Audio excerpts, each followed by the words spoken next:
live. Hello, everybody. Welcome back. It's another episode of Venture Maidens. Oh my gosh, we've missed you. We've all been away having some summer fun, but this is the real fun here, joining you in another week of imagination games. So welcome everybody. Are you all feeling the summer heat as well?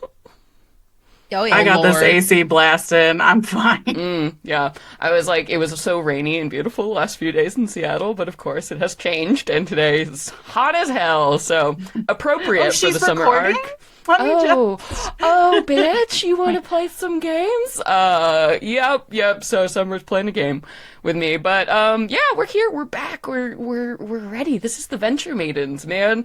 We are a D&D 5th edition 2014 / Tales of the Valiant actual play stream and podcast. This is a very adult themed stream, so if you're a little baby, get out of here. Don't watch this. We say bad words.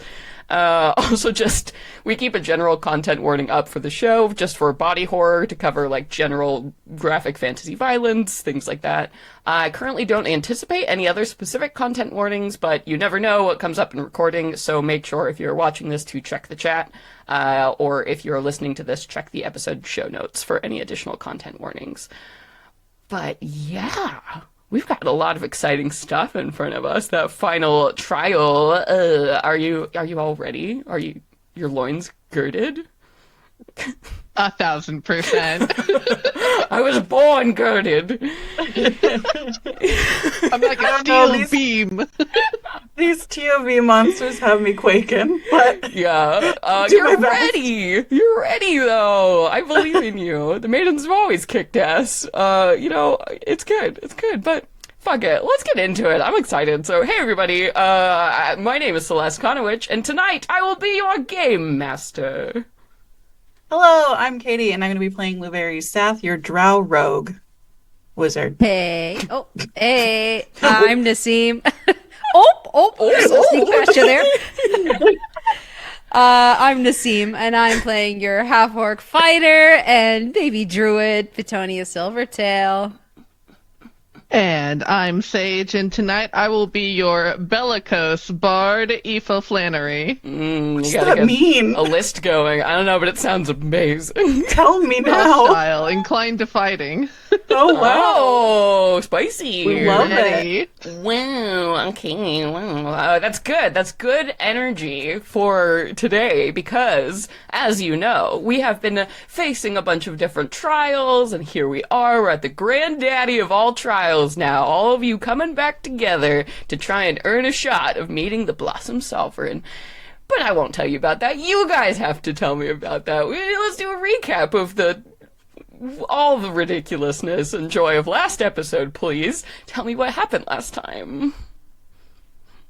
Well, we got to reconvene after completing all of our trials, and we were escorted to the champion's cottage. It was the three of us and Rook, and notably Ravane was absent, and we found out that Ravane failed his trial. We don't have any details about what happened, but we will not be seeing him for the remainder of the event. So we're all quite on edge about if he's even alive. Yeah, what the hell is up with that? Yeah. Our boy. I know, Captain Savage! So we were trying to find out some information about that. To that end, Aoife used the Swan in order to cast... Or she used... Oh, that's right. She used her first ring spell that was Yeah. a circle spell. Yeah. So she cast Locate and was able to determine that he is in fact alive and is in some kind of pocket dimension. Not sure where, Stasis, but something was wrong with him for sure, but he is alive technically. yeah. So we are glad to know that at least. And then to celebrate all of us who have completed our trials, there was a wonderful feast, and we got to go and mingle with the other guests, other people within the Blossom Court. And we also learned out, very importantly, that we are competing against another team who also wants to meet the Blossom Sovereign. So we're like, who the fuck What? is here? Yup. And so as we were, Lou, immediately hit up the food station, was getting in with the chefs, getting those good recipes. And Aoife did some mingling, and she used detect thoughts to try and see what kind of hot goss she could pick up and see if she could tease any information out about this other team. And she did find out that there is a team of 4 of them. They notably did not attend the banquet, but they had a cottage that was pretty near ours, so we were able to locate it and do some shenanigans. Do some pranks. Oh, yeah. A little teepee. Oh my Friendly goodness. teepee. Little flaming poop, little theft, little larceny, what else? Yeah, Girls' night. little light larceny. Do some crimes. Be gay, do some crimes. Oh, so good, so good. So yeah, we managed to sneak into their house, kind of find out some things about them. Lou was able to find out that 2 of them, one is a celestial and one was undead. Yeah, good they're fucking all- use of your features, God, so man. Fuck yeah. And they were all head to toe covered in plate armor, and they just sat there quietly in their cottage, not talking, no lights on, nothing. It In the was dark, so at the table. surreal. Very creepy. Extremely spooky. The fuck? And then, yeah, We you got a letter from Cassie. Yeah, got a letter from Cassie. What was Yeah. that about? It was.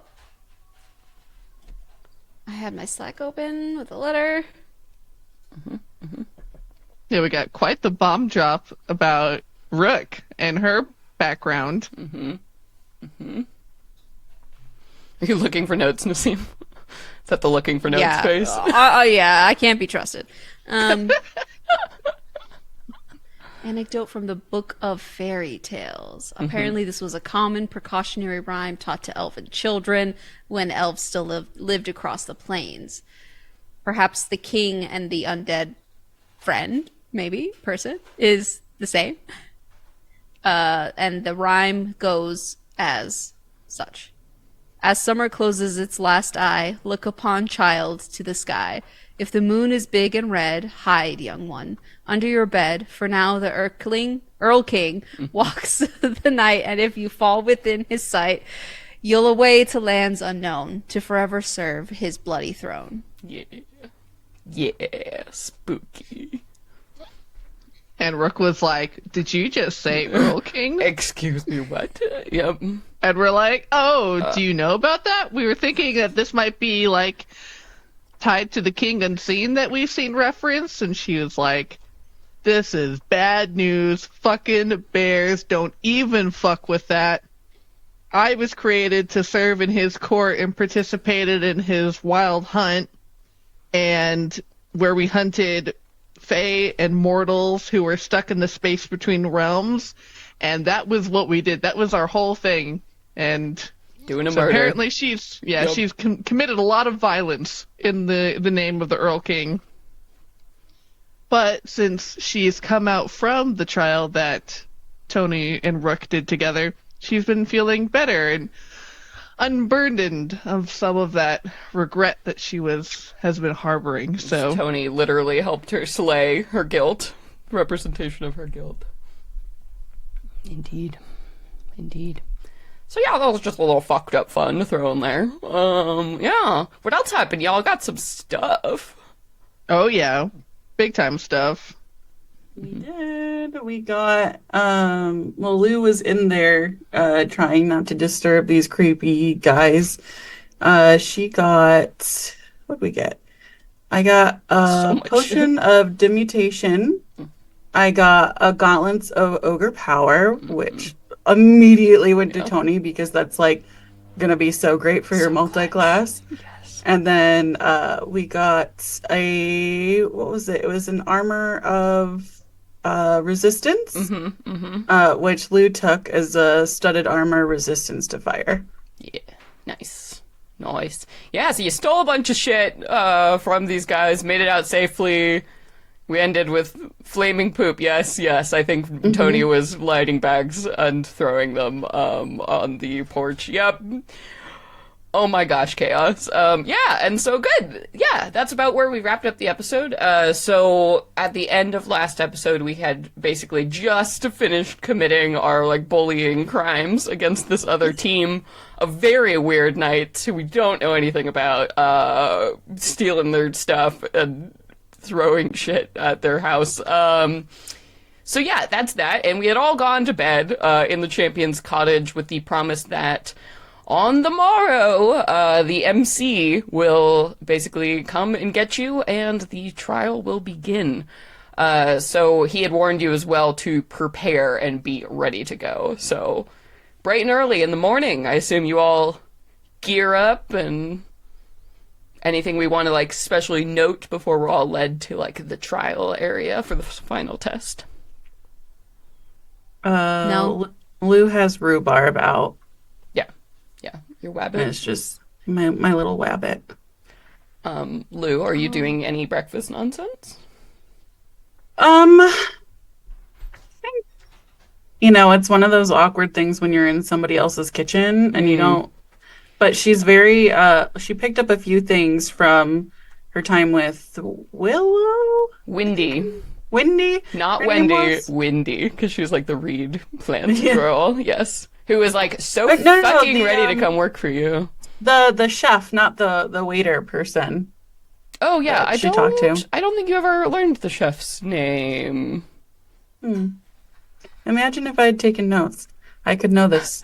But yeah, so she spent a lot of time with the chef, and she spent a lot of time testing jams. So I think that she just kind of works with what she can find, and luckily the house is very accommodating and just makes like a pretty easy, like, stuffed French toast with the jams for everybody. At her usual early rising hours, and she only needs 4 hours of sleep. And she's just sitting there munching on it when everybody wakes up. Cool. Nice. All right. So we have a nice sweet breakfast, replenishing those salts and sugars from partying last night. Wonderful. And but luckily we've pointed out you're under the effects of Hero's Feast, the spell, so you're immune to the effects of poisoned. Lucky you. So no hangovers. Cool, kids. Wonderful. So you all gear up, fed, and ready to go. And as promised, you hear like a tiny knock on the door, and then like a sound of extremely loud trumpets as the MC just like the door flies open, and there's a spray of rainbow colored glitter, and then this tiny pixie who has been yelling at you during all of these events is like, "Good morning, champions! Are you ready to go?" Ready as we'll ever be, I guess. Mouth stuffed with bacon. Yeah. Yeah, oh, good. Totally. It's how you work best. Yeah, Stuffed with full bacon. of bacon. Yep.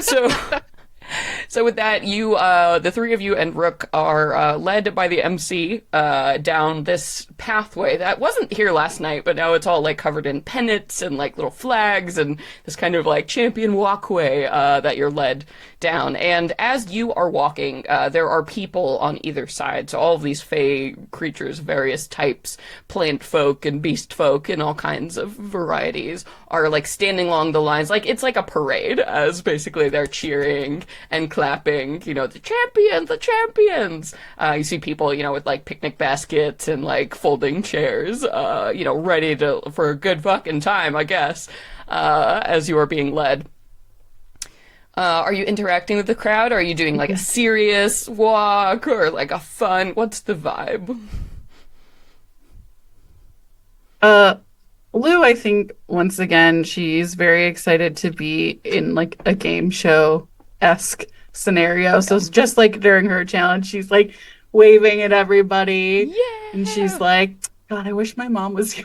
Yeah, and the crowd is like, yeah, and a little fey child is like, oh my god, as you're walking by. You all are very popular. People are losing their shit.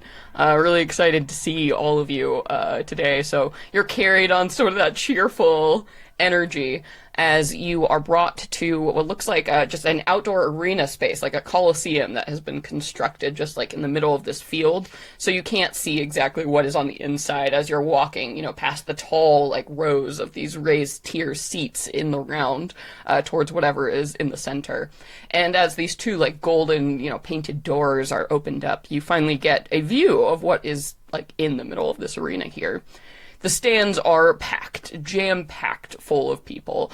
And then, there's the tiered seats where obviously, like, the nicer, the nobility, the court royalty, right, are all in their own little boxes, and, like, wealthy people sitting in the stands. And then down below, on the ground, held back by ropes, or, like, the common people who are, like, filtering in, alongside you, setting up picnic blankets and stuff to, like, watch the fanfare. But the only thing that you see in this arena, it's like a big circle, just like stomped dirt floor.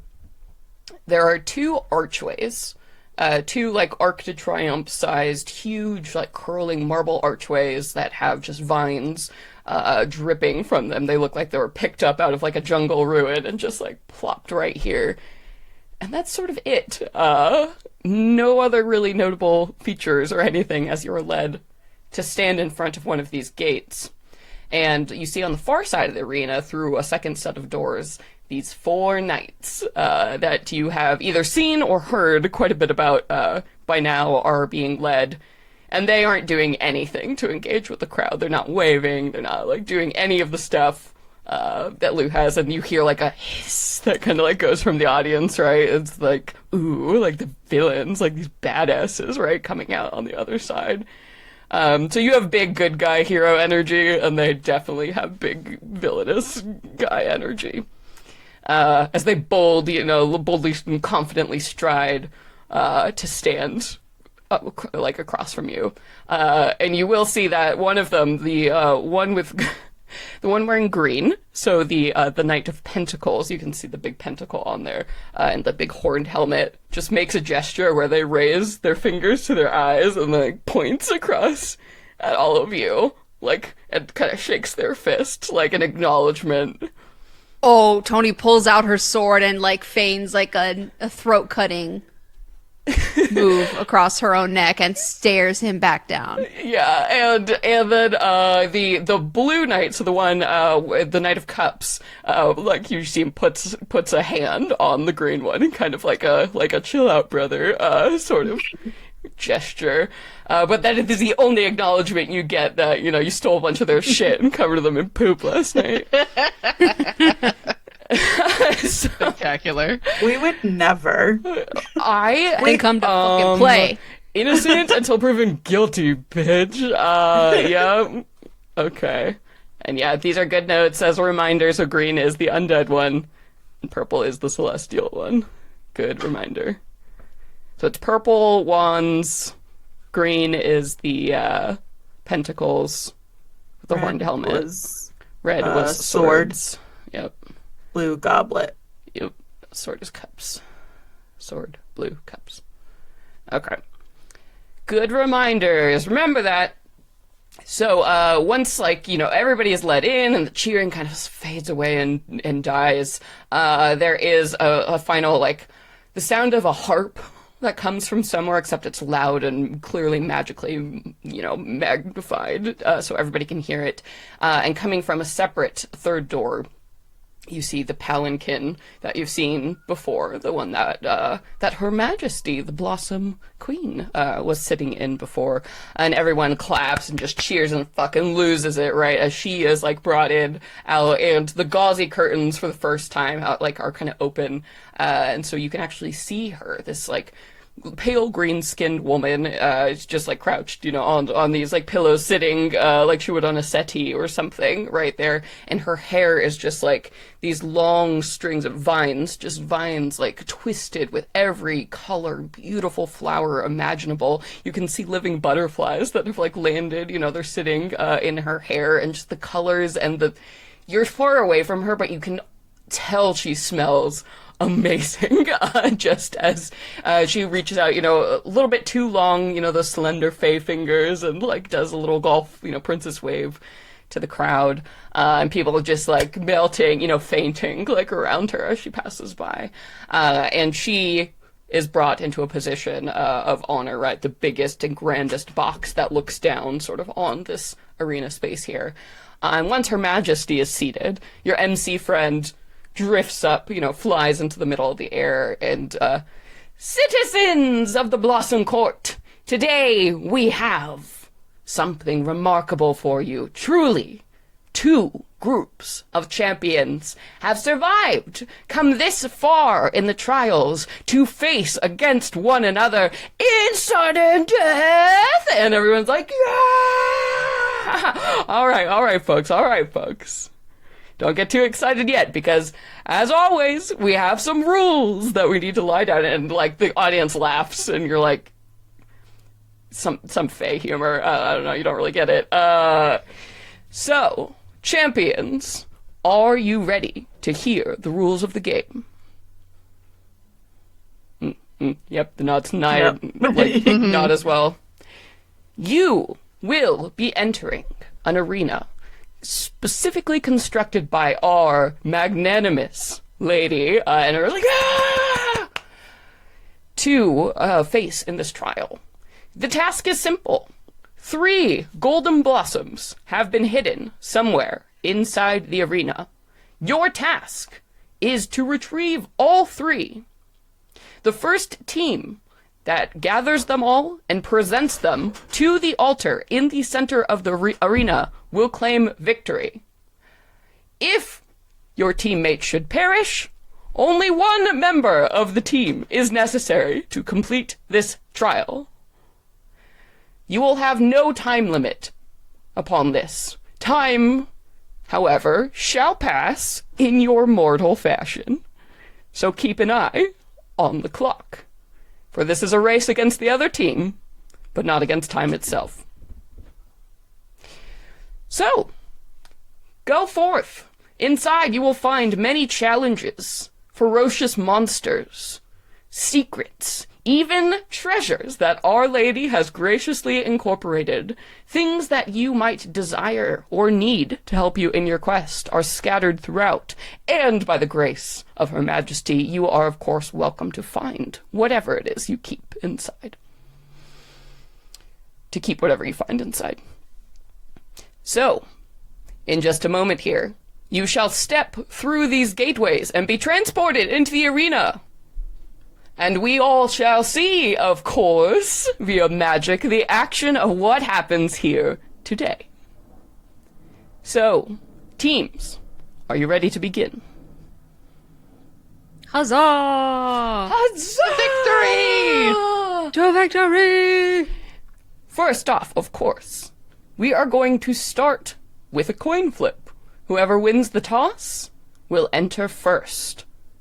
And then from there, you will have exactly 15 minutes to make your way out of trouble, or perhaps stage some trouble, before the other team is allowed to enter. So, who would like to flip? Lou raises her hand. All right. Cool, we're gonna flip a coin. I don't actually have... Can I do anything with sleight of hand Sure. to try to figure out how to make it land in my favor? Yeah. All right. So you go, and then the Purple Knight will sort of step forward. Already in the way they all kind of stand and stuff, you get the sense that the Purple Knight, so the Knight of Wands, might be the one kind of in charge of this group, right? They're sort of deferring to this knight. You can pick that up from clues. So the Purple Knight will come forward to face you, and yeah, the MC will hold a coin. Oh, so I guess no, because the MC is going to be flipping and you're going to be calling it, so there's really nothing you can do. So the MC will go ahead and flip the coin, and I'm going to say 1 to 3 are heads, and 4 to 6 are tails. So while it's in the air, call it, Lou. Tails. Tails it is. That means Hell yeah, brother! our mortal maidens will be first to enter the challenge. Lou runs up to Tony and chest bumps her. Just opened right back. Tails was Oh, it, my man. I knew it. tits. I knew it was Tails. Get that tail, and everybody in the crowd is like, yeah! You know, the heroes, yeah! And there's a ha ha ha, you know, that comes for the knights as they step back, and the Purple Knight bows to you in a very gracious and honorable gesture as they step back, and you have this gate in front of you. And as there's a final, like, begin! And the fanfare and more glitter just like rains down from the sky. You can see that there's this invisible like shimmer of magic that fills, you know, the archway here. It's like almost like a mirage in the desert. But other than that, you can't really see anything beyond. So all there is to do is step in. Onward! Let's go. Onward! Yes! So you pass through the magic gate. And there's a clear feeling of teleportation as you all move through. And suddenly, you know, the arena disappears. You are somewhere else entirely. And the sounds and the smells and everything of this wild place just hits you immediately as you all pile through. And you find yourself standing in a beautiful clearing that's just like full of tall grasses and wildflowers of every variety and huge, right? Like way beyond anything you'd see in the mortal world. And there's this gentle breeze that moves through, and, you know, up above you, the sky is blue and cloudless and perfect on whatever this beautiful summer day is. And as you look all around you, you see you're standing in pretty much like a perfect circle that kind of extends, you know, like half a mile in any direction, and you've been dropped right at the dead center of this thing. And all of the tree line just beyond you, like there's thick, fat jungle surrounding you on every side, towering ancient trees covered in moss and vines, and just seem to stretch on forever from the position you are standing in here. And as you are looking around, getting your bearings, the gate behind you is gone. You can no longer see it, but about 30 feet or so in front of you, which would be like the pinpoint of this central field, you see a golden statue that's just like gleaming in the sunlight. And attached to the statue, it's clearly of the Blossom Sovereign, right? And she's like, you know, in a pose, she's like strumming a harp, right? And like little perfect birds are like sitting on, you know, her shoulders. And at her feet, like kneeling before her, is a large like table space. So it forms like the central altar, essentially. And there are two braziers on either side of the altar that you can see here. And something about this statue, you somehow know that you're supposed to start here. You're supposed to interact somehow with the statue to begin your quest. But also, of course, this must be the altar that they were talking about, the golden blossoms, the big-ass gold, you know, altar. That makes a little sense to you. Do you approach? Oh, yeah. Yeah. Mm-hmm. Yeah, sorry, did you want to do a check or something? Yeah, absolutely. Yeah, I was going to try to do an investigation check to try to discern exactly what we're supposed to do, if there's anything that stands out. Yeah, go for it. 18. Okay, so as you're looking at the statue here, there's not like a central like bowl or, you know, anything that you might expect. The altar space is clear, except for these two lighted braziers, unlit braziers. One on the far left and one on the far right. And as you're kind of figuring out, like, oh, you know, there's no devices or anything or like tools to interact with. Oh no, Popo. Oh no. The puppy yells and helps you. So what you do notice though is that the way the statue is sort of like, you know, because it's this lady, she's cradling this harp on her side and sitting there, but her hands are extended out to both sides, almost like in an offering of like, you know, take my hand, the right or the left. So it's almost like maybe you're supposed to touch them or put something in them. Like, it's odd. Nobody would make this statue like this, like, for no reason. Aoife will reach out her hand and will touch the left hand. All right. So as you touch the statue, you all hear this gorgeous voice of the Sovereign, you have to imagine. I think only one of you has heard her speak thus far. But ringing like a crystal bell in your mind. Welcome, champions, to the beginning of your test. Scattered throughout the arena, there are statues just like this that will aid you on your quest, should you be lucky enough to find them.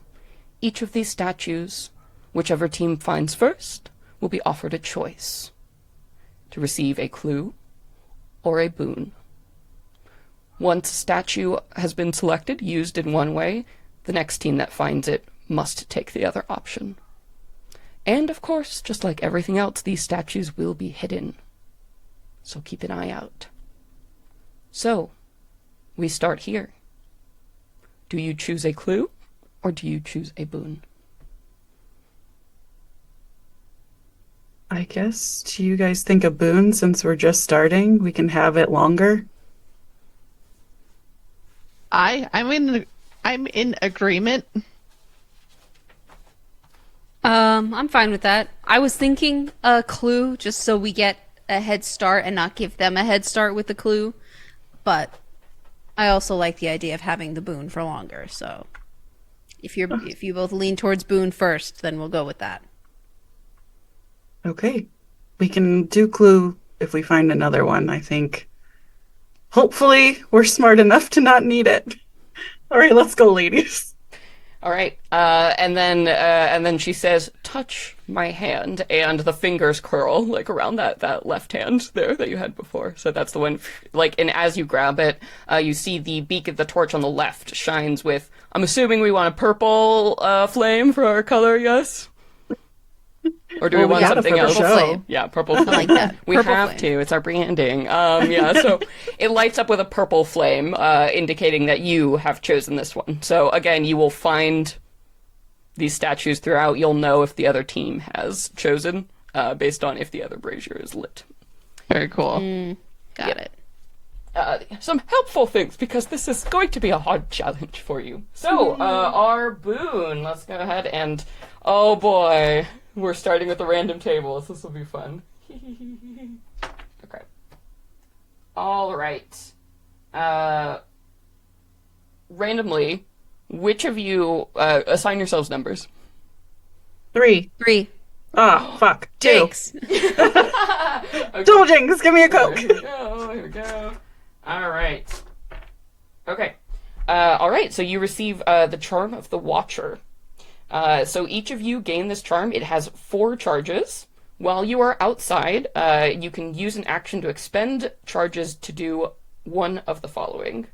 So this is actually, if you would like to look at this too, this is on page 165 of the Venture Maidens campaign guide. But for 1 charge, you can see out to a distance of 3 miles with perfect clarity for 1 hour.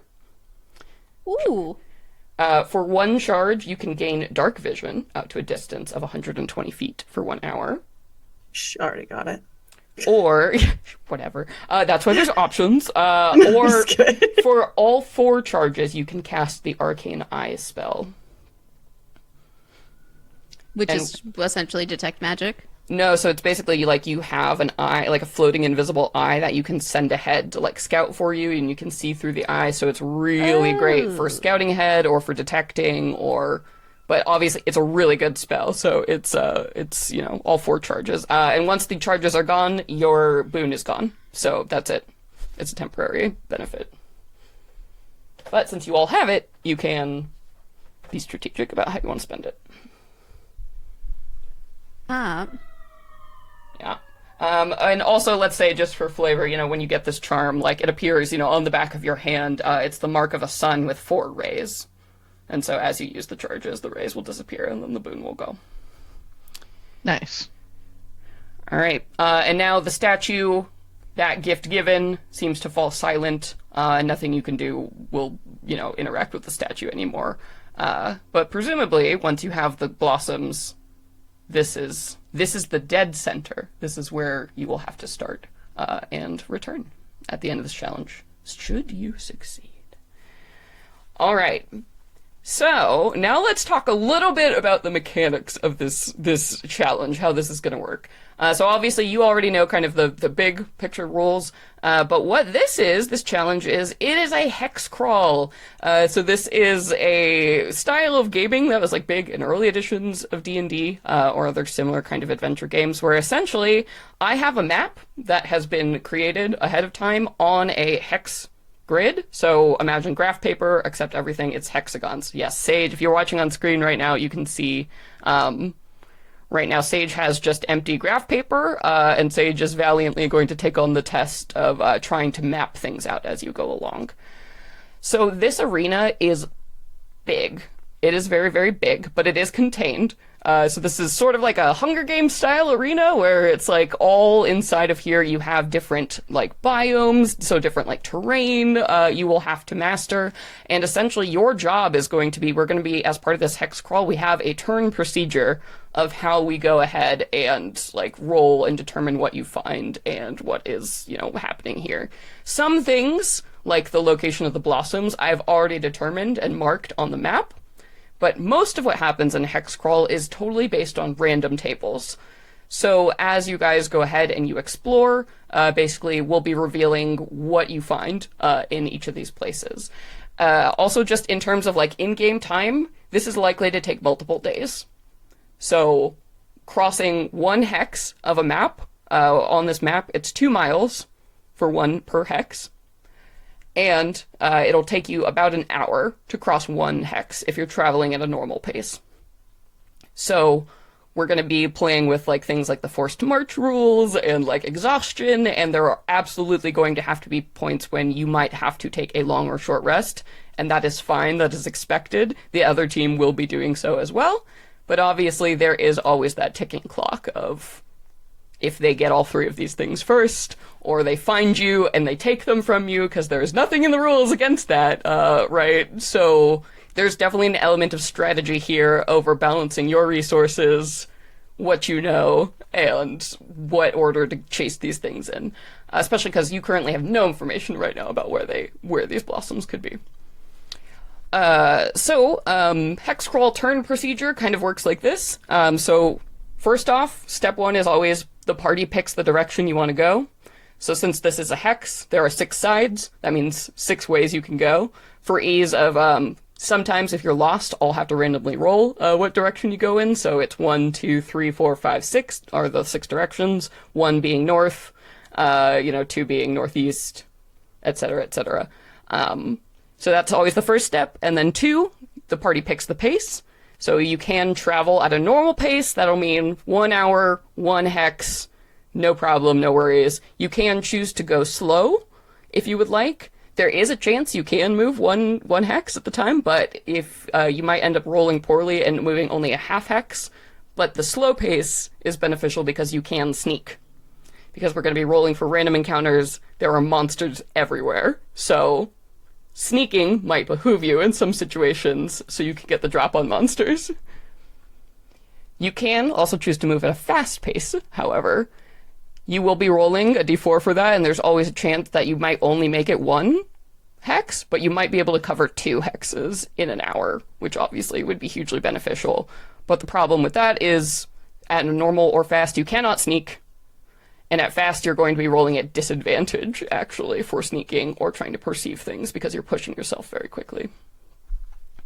So far, the steps are 1, party picks direction, 2, party picks pace, normal, fast, or slow, and then I'll have some other things and some other hazards or terrain features that might come up that might cause us to make a roll to determine if you're lost, but that only is going to come into play if certain things happen or trigger. So we'll worry about that when we get there. And then step 4 is check for random encounters. So I have a table here. We will be rolling a lot of dice. There is a chance that nothing will happen and you just move through a hex fine. There's a chance that you'll have a random encounter, which might be bad. There's a chance you'll have a random encounter that might be good. You might find something like a statue or treasure or, a clue. That kind of stuff. Duke. Or a duke, whatever. He is squarely in the treasure column under the table. Totally optional, by the way. You can just, if you don't find Ravane, here he is. It's up to you. No, we have to. good guys. Yeah, and then that's it. Those are the 4 steps that we basically just repeat over and over again. Obviously, so I have basically a big chart of things to fill in here, like what you do each hour. You have 8 hours to travel before you run into a point when you are going to have to start rolling for exhaustion as well. So you have at least 8 hours to comfortably travel per day of traveling time before we have to start worrying about getting dehydrated and forcing ourselves and marching. And then you'll have to start making tough decisions about whether to rest, what to do, how to spend your resources. For this first day, you have the benefits of Hero's Feast. But once we move past, once you basically take your long rest, that's going to be it. So yes. Any questions? I know I threw a lot at you, but it will become very procedural, and we'll I promise we'll get into the groove of what's going on. But yeah. Yeah, makes sense. Yeah. Yep. So it's kind of fun. This is a nice like hybrid style of adventure. Like this is very, you don't know what's out there. You're going to learn a lot as you go along, as terrain changes, and there's going to be a lot of random rolling to determine what you find. It could be anything. But you do know you have to get moving, because the other team will be coming up very shortly. So, do you guys want to, like, talk strategy a little bit now, or do you want to just, like, pick a direction, like, or just start a turn? Like, totally up to you. You guys want to try to go a little bit faster to cover more ground in the beginning while we have Hero's Feast? I think that definitely makes sense. Okay. So first one, we hustle. Okay. So Yep. step 1, what direction do you want to go in? So you're starting at the hex, and for those of you listening at home, we're doing it so the hex is turned where it's a flat side on top and a flat side on the bottom, just to help you all orient as well of what's going on here. I feel good about northeast too. What are your thoughts, guys? Yeah, that's fine with me. I was going to say either direction of the statue, like wherever their palms are facing, and that if that's east, let's go. Oh, I guess then that would probably be northwest and northeast. Okay. 2, northeast. Okay. 2. All right, so we're going to go ahead, and I'm also going to keep track of this with my cool purple marker on my secret map. So thematic. Oh my god. Okay, so first turn, we are going to go ahead and press 1, 2 to the northeast. Okay, and we are doing a fast pace. Mm-hmm. All right. Neat. So that means you cannot choose stealth, and you will be at a -5 for passive perception as you are moving along at this pace. What is the general order you would like to travel in, just for marching order? Like, is there a standard formation? Like, could this person always try to be in the front or back? Or you all want to try and walk in, like, one rank as much as possible? Or once you get into the trees, probably 2 by 2 is going to be the max you can, like, walk. Like side by side, you mean? Yeah. I'm fine with a line, and if we do a line, I'd like to be in the middle. Okay. Okay. Lou Who's can going to be go in the up front? Lou in the front? Okay. And I think Aoife and Rook can take the back so that we can like flank at the back a little bit. Makes sense. Have So the we're not caster and the ranger. directly in a line. Yeah. Yeah. All right, cool. So I will assume that is the default formation until you all change, like tell me you want to change it. Because obviously there are things that might affect the front or the back of the line before they affect anyone else, especially because you're traveling fast and you can't notice stuff coming up as easily. Okay, so we are going ahead, and we do not have to roll to determine you are lost because you are in a part of this arena. It is very clear, open, and as you are traveling along too, you step through the meadow, and that first hex you come into appears to be, it's forest terrain here. So Sage, what I'm using on my map is just like a little tree to indicate that's the type of terrain, and I will tell you always what type of terrain you are in. So forest, you pass through, you know, these winding kind of roads, and that second hex will also be forest as well. But yeah, so now is the part where we check for random encounters. So you are successfully able to move those 2 hexes in the hour, but here's what happens. So one of you needs to roll me a d20. I'll do it. 14. Okay. And the way these, whether or not an encounter happens, is basically what this table is. And it's going to be rolling a 20 and then adding the number of hours you've traveled. And the worst options are at the bottom of the list. So the longer you travel, the more likely it is that you're going to be running into troublesome encounters. Sorry, that was a 14, right? Mm-hmm. Okay, cool. +1. All right. So a 15. Okay. So a random encounter does occur. Dun dun dun! But it could be good or it could be bad. Who knows? Let me find. Also, the fun of hex scrawls is because it's so random. I have so many pieces of paper happening here. So let me find where I put my encounter table. My printer got to work out this morning. Let's just say that. Okay, wonderful. So now somebody roll me a d12. I got I'll it. do that. Sage got it. 9. Gotta be quicker than that. There will be a lot of rolling, everyone. Don't you worry. Don't you worry. You're pretty. No, we're gonna fight about it every time. Okay. Good. I'm so glad. I love it. All right. Oh, this will be the fun. Okay. You always feel free to also talk amongst yourselves as well while I'm flipping through things. There's just so much shit happening. It'll get easier as options run out, but... All I can think is so Celeste in that dress that Aoife made with all the pages of paper, yeah, that's but just my whole all life DM right now. notes. Yep. Yes. Weeping ink. 100%. Oh, man. This is fun. I'm excited. I know, me too. I'm probably, potentially about to get my ass kicked, but I'm still like, ooh. What a thrill. Yeah. Ass kicked in a new way. We loved it. Yeah, you guys have been, it's been super fun, throwing new mechanics at you. This is the campaign where Celeste, just game design stuff. So it's a lot of fun for me. All right, so as you are making your way through these, again, this ancient and tangled wood, it's just... It's scary. It's overgrown. It's you're yep, this is definitely the house of a plant fae woman. Because the minute you step through that tree line right out of the meadow, it is so dark here.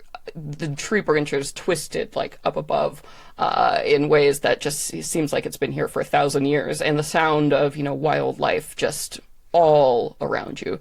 You don't see any beasts or creatures or birds as you're passing through, but you can certainly hear them. And those of you who have any inclination towards survival see tracks of massive creatures crossing the path in every way and direction. But you're not spending a lot of time doing that. You are running as fast as you can, basically, going as fast as is possible to not trip and die over all the gnarled roots and places. You can also at one point, probably, about 30 minutes or so, about halfway through your journey, you get the feeling that something is watching you.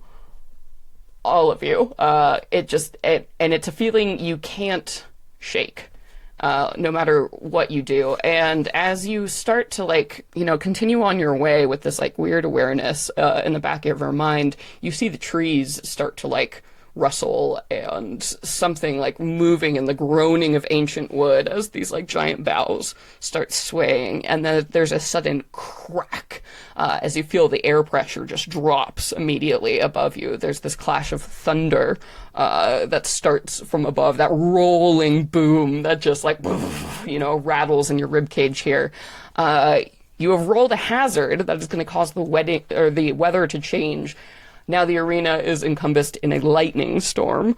So as you move here, I need all of you, once this starts rolling in, everybody make dexterity saving throw for me, please.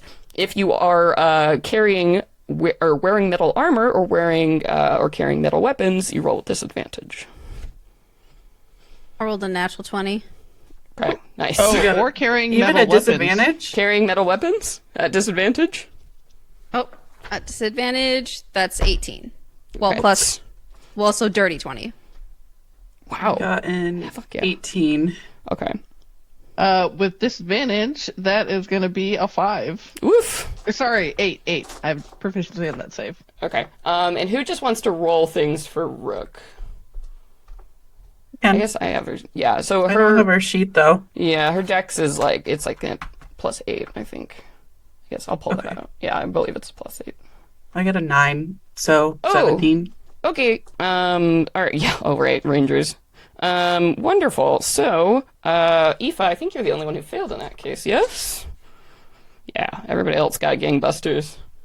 So, Aoife, a bolt of lightning, like just comes through the trees, and you see the trees actually move their branches, allowing the lightning to like shock down.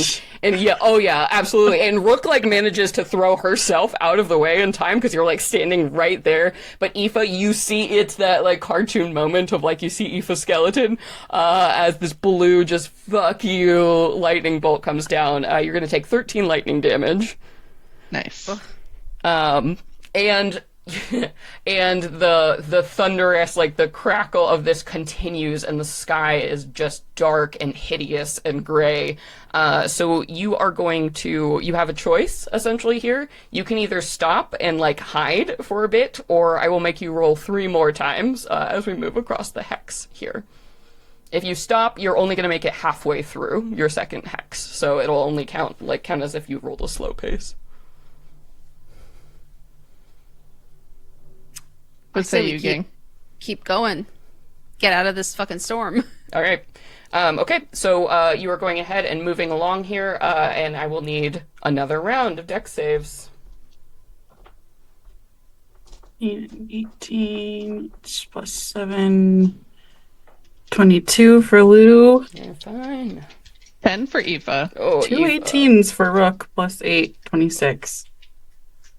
Tony at Should I disadvantage. save my inspiration, or should I just use it now? No, I got some stuff to spare. I rolled a, what is that? 8.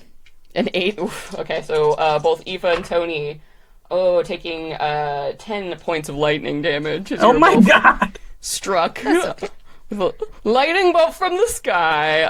And then we are going to go ahead and do one more. 14. No, Oh, you love when 9 you roll a plus- natural 20 on your disadvantage. But that is only 11 for Aoife. Oh, Aoife. Aoife. 16 for Lou. Becoming bacon. And a 9 for me. Okay, Tony and Aoife again. And a 16 for Rook. Oh, yeah, Rook is fine. So that's only 5 lightning to both Aoife and Tony on that one. That was a tiny bolt. You think the storm is... And absolutely, once again, clearly the trees are conspiring against you, letting down these lightning bolts absolutely intentionally as you are moving along. And as you're, like, thick in the storm now, too, this is going to basically, the way weather hazards work like this, they're going to be persistent effects that are going to linger until you roll different weather effects. So... We'll talk about resolving that in a minute, but one final time, we had that last bolt.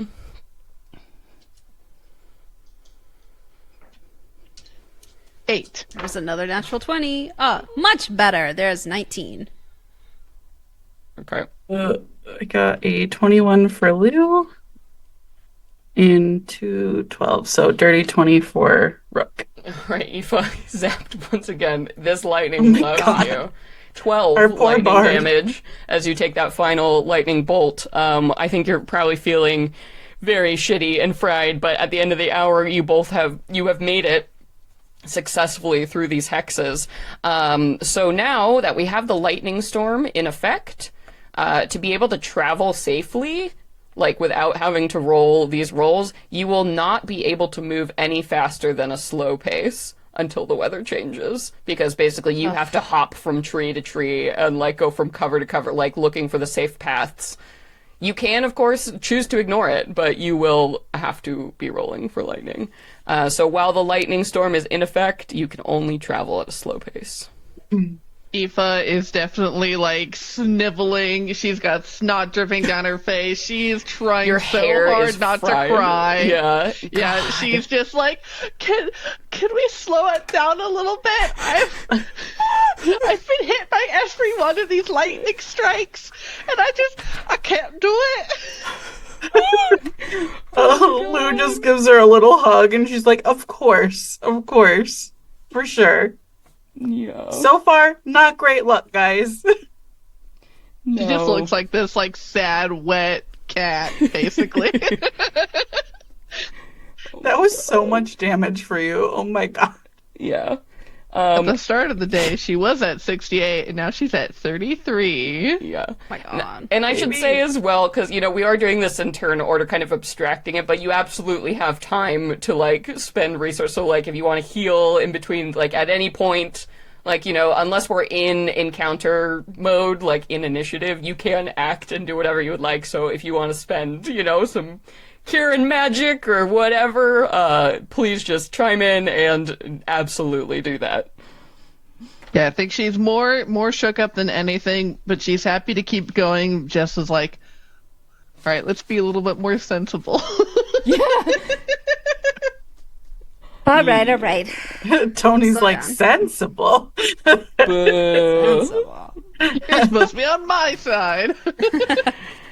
All right. But we've learned some stuff, and here we are. We are now in this hex, so you officially did manage to travel 2 hexes, but now we're at a slow pace. So, where do we move from here, team? As you're looking around, or I guess never mind, because you have to travel to learn what the terrain type is, because these are like 2 miles across, so you can't actually see what is bordering you. Unless we use a charge That is to true. see 3 miles. How Yep. are we feeling about using one of those charges? Sure. Things are shitty. Why not? Let's use it. Who wants to All right. use it? Tony, do you want to I'll burn use- one? Yeah, what do your eagle eyes see, Tony? Okay, so spend 1 charge there. And looking around, you can see that on all sides of you, except for one, you would be still in more forest terrain. But if you travel to the southeast, you see that there's like a marshy swamp that is starting, like the very edges of this like black and fetid looking swamp that just has these like kind of noxious clouds of green smoke hanging over them. It looks not super fun. Okay. In my humble opinion and personal experience, marshes are the worst places to be. And there's all kinds of Especially gases with and lightning.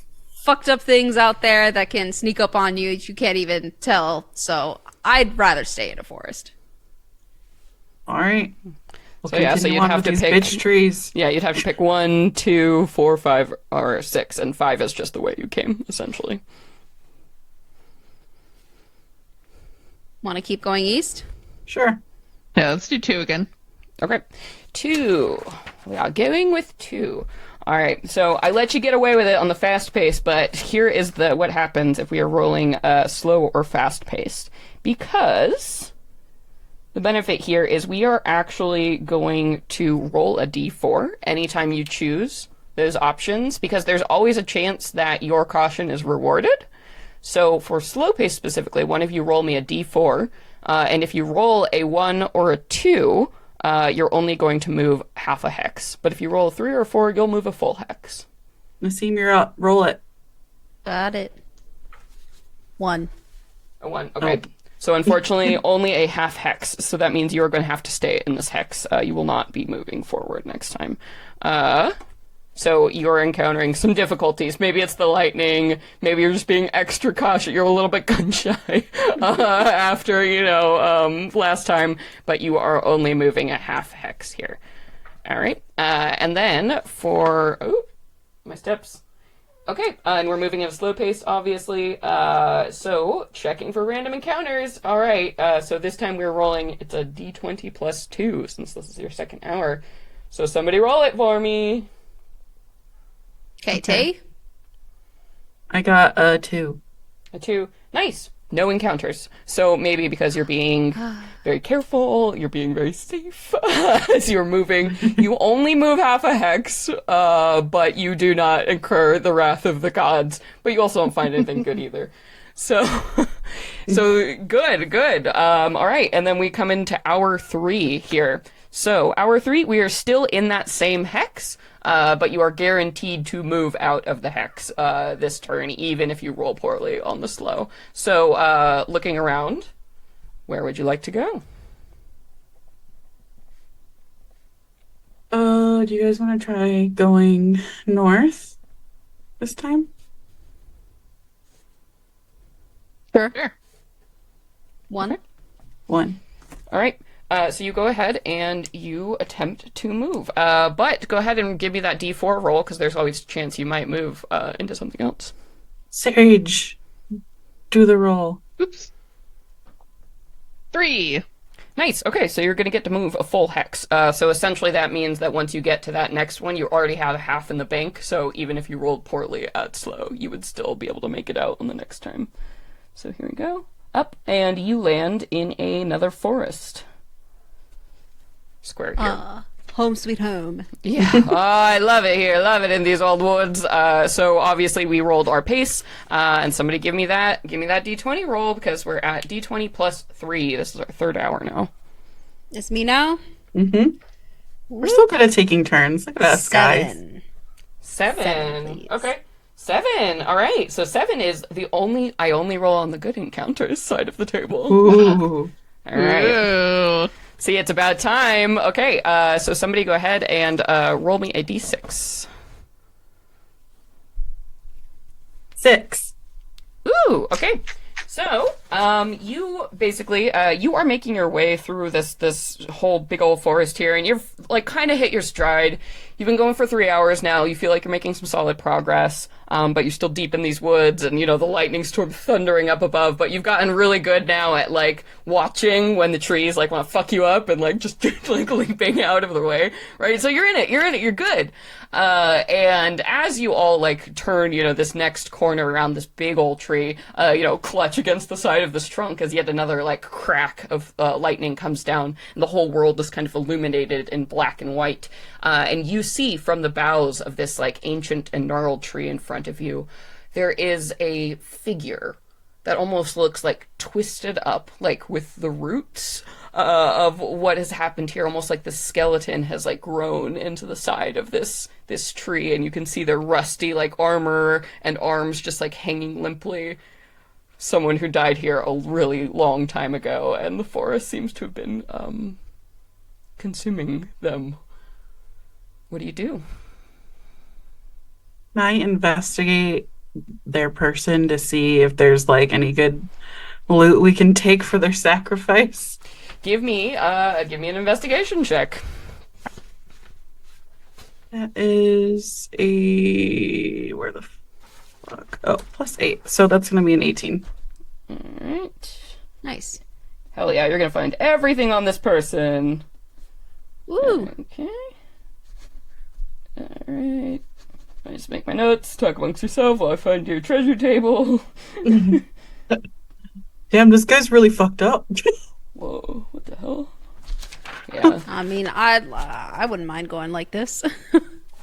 Lou just looks at her like she's crazy. Are you Just kidding? like, bring me back to the world, Grow a tree Oh. out of my bones.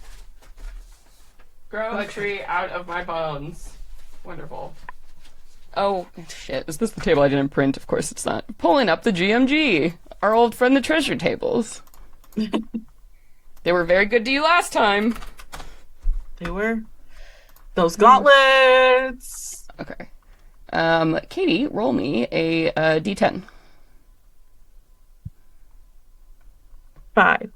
Okay. 5.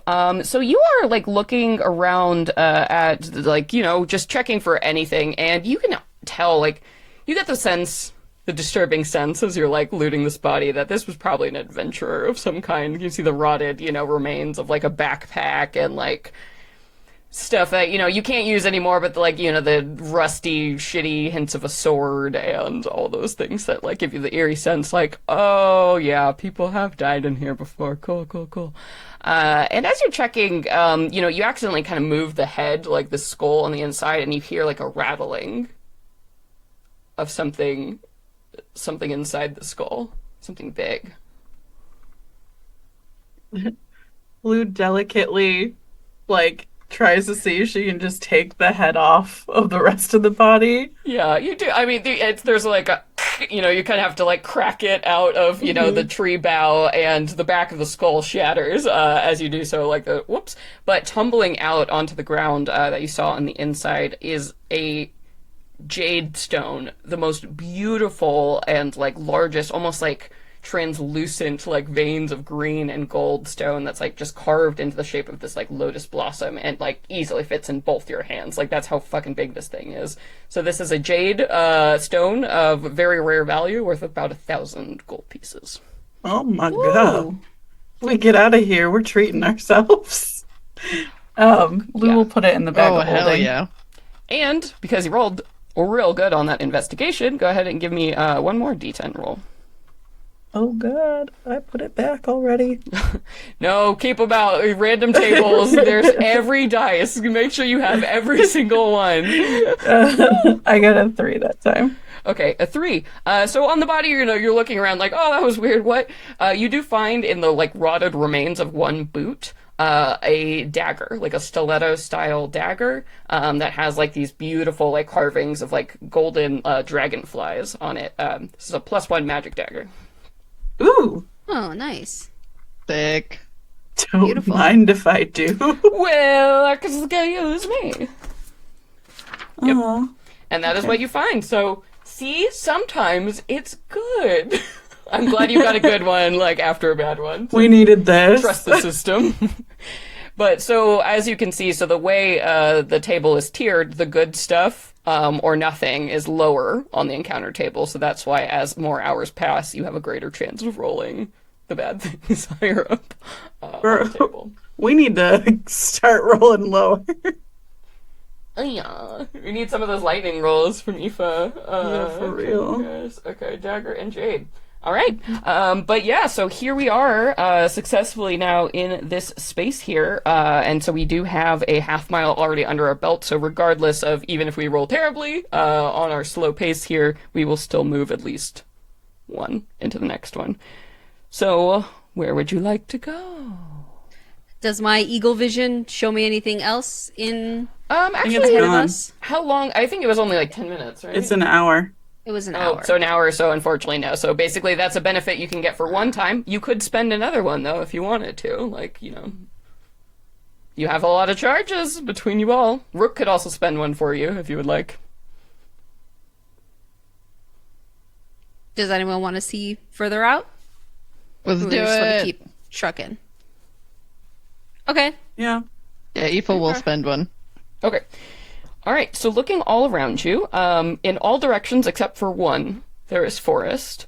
To the northwest, so position 6, you see a new type of terrain. It appears to be like crumbling stone ruins of like, it looks like some kind of castle or like a gatehouse, some big old stone structure that is now like ruined and roofless, but like you would be basically picking your way up over, it's like a giant came along and smashed it, and then like vines and plants grew all over it. So the ruins terrain type to the northwest. And That you seems said kinda everything cool. else was forest? Yes. Okay, cool. Do we want to go there? There's bound to be stuff there. It Bound seems to be cool. stuff there. Bound And to be stuff dangers. everywhere. Many days. Yes, because moving into ruins, that means plenty of places to hide. Treasures? Or monsters? Something ruined it. We're about to get ruined. We'll Nice. fit in Let's do just it. great. Okay. 6. Hell yeah, Well, alright. I So, say move slowly. Northwest Sure. 6. Yes. As you do See- move to the new terrain type, good point, the lightning storm will go away.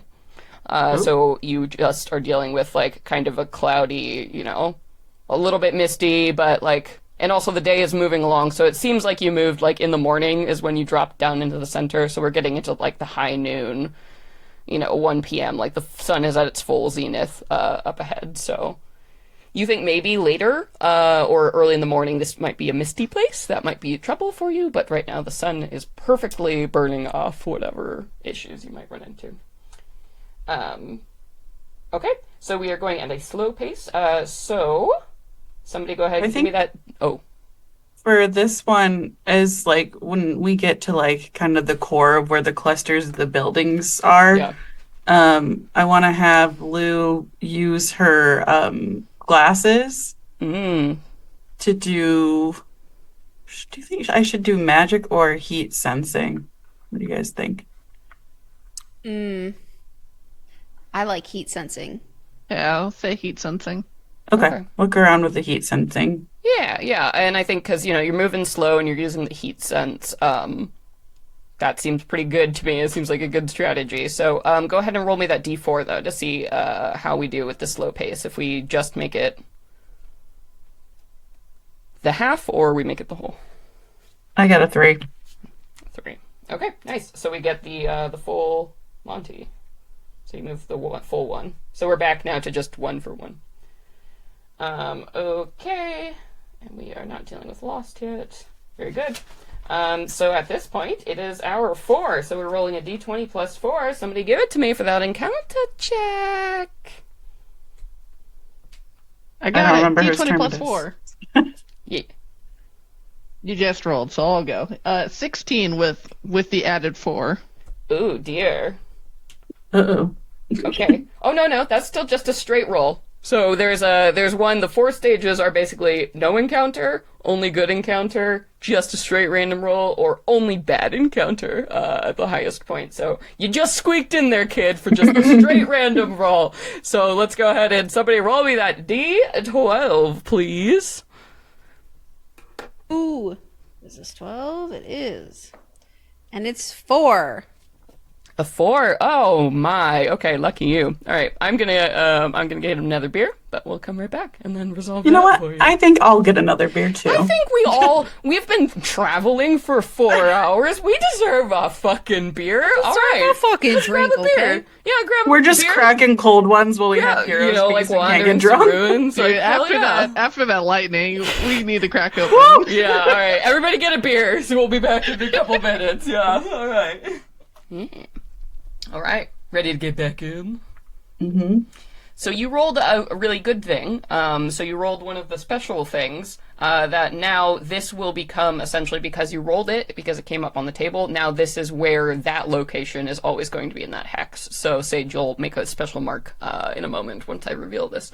But you are picking your way through these ruins and, basically confirming your initial kind of impressions as you're looking up, like, whatever this structure was, it was massive. So it must have been something like a castle complex or something, but it just stretches on and on and on. So maybe what you're seeing is like the ruins of a gatehouse, right? Or a temple or something, but all these different structures beyond it. So actually, as you're moving through, you're stepping on like cobblestone streets, right, with like grass like torn up in between them and chunks of like ceiling. So there's lots of different, halfly like partially constructed walls or like statuaries, like all these things all around you. And you get to a point where you're on these like massive, giant sized steps. And your travels, you just have to like step down and climb down. This is the only way to go until you get kind of lower and lower and lower.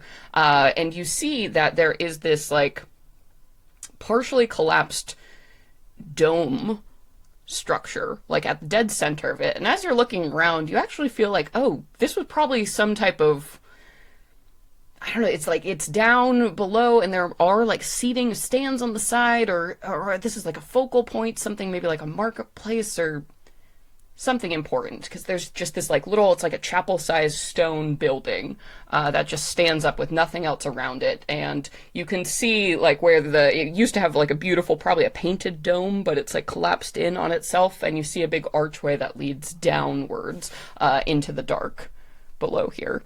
And with your heat vision, Lou, from here, from this point you wouldn't see anything registering, so you don't think there are any creatures moving around inside. But yeah, something about this place feels really important. Maybe sacred. Looking at this archway, because Aoife's thinking that archways, we pass through an archway to get into this, we pass through a gate. Often they're, portals or designations of different kinds of spaces, usually held sacred in some kind of way. So she definitely wants to check out this archway more, and I would love to use my scrutinous feature. Ooh, tell me about that. You can tell me if it applies. I'm not sure if it quite will, but she'll spend a minute or longer examining an object for fine or hidden details, and I can ask my GM one question about it, and they must answer truthfully. Okay. Yeah, I think that applies. Yeah, so, would you like me to, I'll give you the details, and then you can ask your question based on what I tell you? Yeah. Yes. Okay.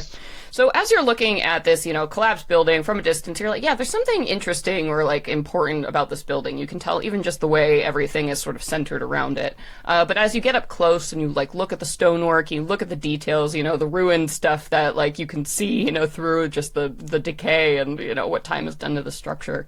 You notice that as you get close, the pillars, like, all around the outside of this building and on the archway, they are covered with tiny, like, caricatures. Like, you did not see it at all before. Like, the detail work, the scroll work is so fine and amazing on this thing. And as you're looking around it, there are just pictures of, like, warriors and heroes, right? Like, in these scenes of, like, triumph or in, like, action poses, like, very, like, heroic iconography just of all these different types of yeah, it looks like heroes from legends, right? From different races, different, like, periods in time. It just seems to be this incredibly detailed collection of these depicted little, like, mythic, heroic figures.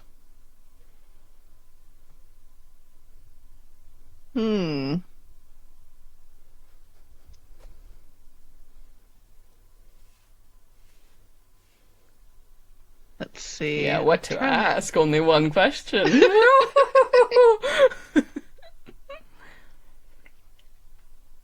Exit archway of heroic figures. Tony, I think you looking at it too, like, just kind of as you're taking it in, it looks a lot like military sort of, like, imagery. Like, you used to see this kind of stuff in, like, propaganda, right? For, like, ooh, yeah, the power of, the warriors of the Eldred Empire, the glorious sort of, like, battle standard, like, that kind of shit. This all feels very familiar to that. Things that would, like, honor or promote, the glory of warriors. Oh, I guess my question would be, looking at the stances of the warriors, do they depict some kind of, like, instructions in terms of movement or motion in order to activate something? You looking at it like you're looking for that pattern? No, that's not what it is. But these poses and postures are definitely, like, a little outrageous. Like you would pose for them. So this isn't instructional. This seems to be something that's, like, this is stylized intentionally to, like, represent the idea or, like, honor warriors, something that you might see, like, on a tomb or, like, a museum, like, that kind of feeling. So it's definitely stylized. It's not instructional. Okay.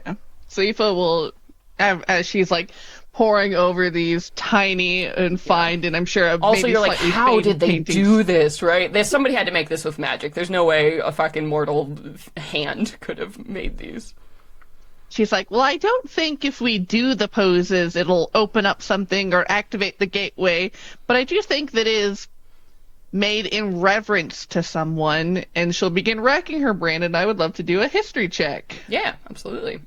And I will say, too, like, this archway in the front, there are, like, rotting sort of collapsed doors, and, like, you can see stairs leading down, so you can enter. Okay. Yeah, if you would like, but the mystery of what lies beyond is the danger. You don't know what's down there in the dark. So that'll be a 15. Okay, so from history... I don't think you needed to roll pretty high to get this one, but, like, history... No, they don't seem to be depicting, again, and it's not from a certain culture or anything. It's like these, like, heroes depicted are just, like, plucked up out of, all these different places and space and time and cultures, and it's a weird mix of things. It's not like it's celebrate, like, the Empire iconography would be all, Eldrin heroes, right? Or you could recognize certain styles of armor, but each of these figures is completely different. from one another. You have no idea what binds them all together. She's racking her brain, and she's like, I really don't have a clue. I mean, it seems like maybe this is something that happened way, way before the Eldrin Empire, and this was maybe like a meeting place where people of all cultures could come and compete or something, but I'm grasping at straws here. Yeah, hopefully- it could. Yeah, I'll follow you, but yeah, given we don't even know how we got here other than by magic means, this could just be some kind of made up ruin that indicates this is where the champions who are currently fighting to speak to their queen have to go. I don't know. True. Well, if we don't know, then we will do what we do best.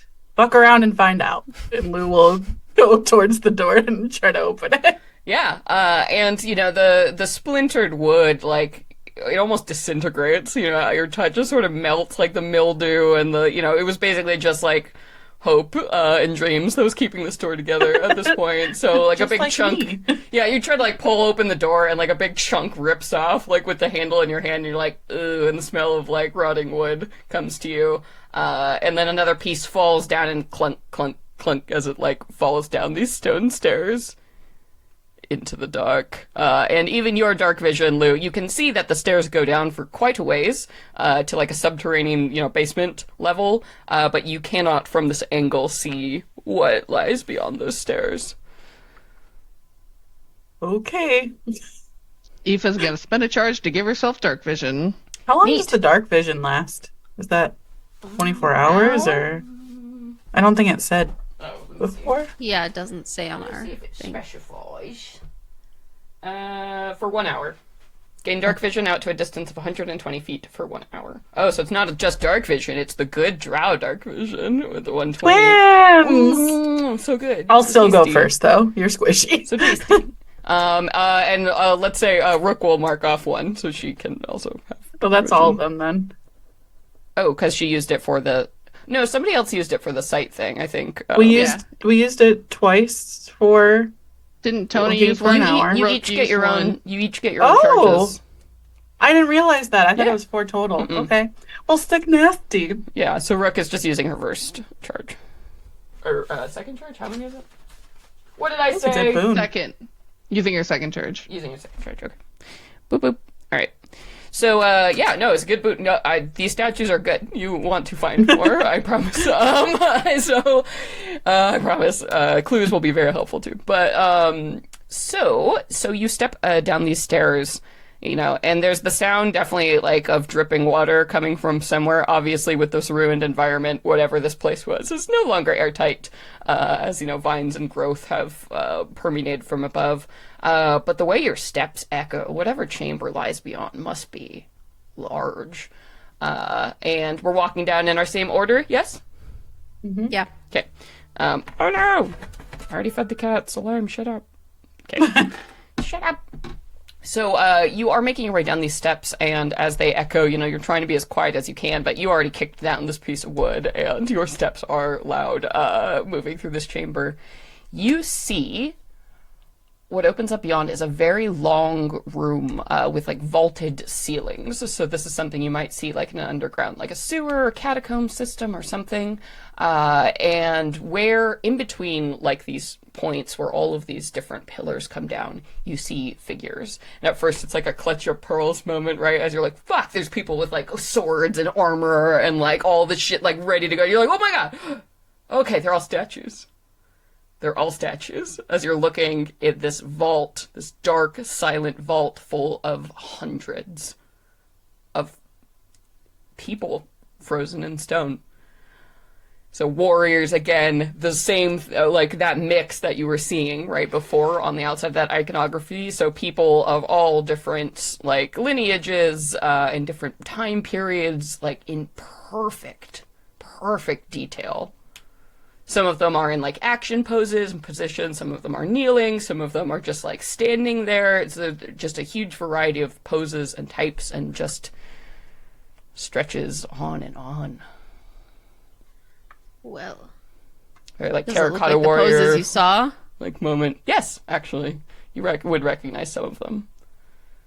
Why do I get the feeling that these people are actually people, and maybe they've been turned to stone? Because it sounds really fucked up, which seems to fit the theme. Because it sounds like some fey shit. Some fey fucking nonsense is what this is. Lou's gonna descend and try to like get to the arena part. Question, Lou. I assume because your heat vision, you only have like a minute. Is it on or not right now? It's not on right now. Okay. She just did a quick flash. Yeah. But now I wish it was on. But I'm Yeah. not gonna do it because she wasn't planning on it. Yeah. So, yeah, and you can, step down. You get on the same level of these figures, and it's like a really creepy museum, right? You can walk around and look at these things, and other than that drip, drip, drip of water that echoes through, there's just silence and these hyper-realistic stone figures here. So, are you looking for anything in particular, or are you just kind of getting a glance of what's in here? Yeah, I think she's just looking for anything that's kind of other than the rest. Sure. Are you all like looking around through here, or is Lou out on her own doing this? I'll staying help in around. I'll look around. Okay. Why don't you, somebody give me a perception check, with advantage if the party is all helping. I can do it. Perception? Okay. I'll do it. Okay, go for it. Bring it home. With advantage. Well, 13. Okay. So you're looking around the space. There's a lot. There's just so much to see in here. And I think you're getting lost. You're getting caught up in the details of all of these different people.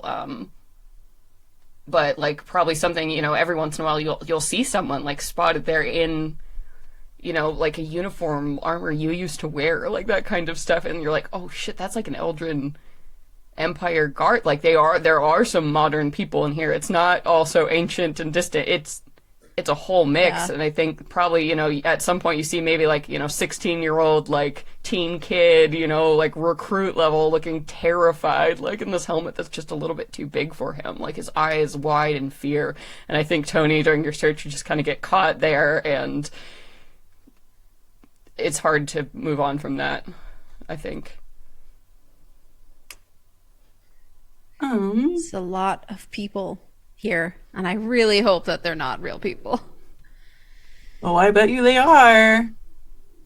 I guess if Tony doesn't find anything at that point, she's not going to use her magic vision because she feels like it's just going to blind her with magic. But she'll use the heat vision again for a quick sec and give a little 360. Every single one of these statues has like a tiny little glowing red center. Oh, I hate that. Something Oh that yeah, they're people.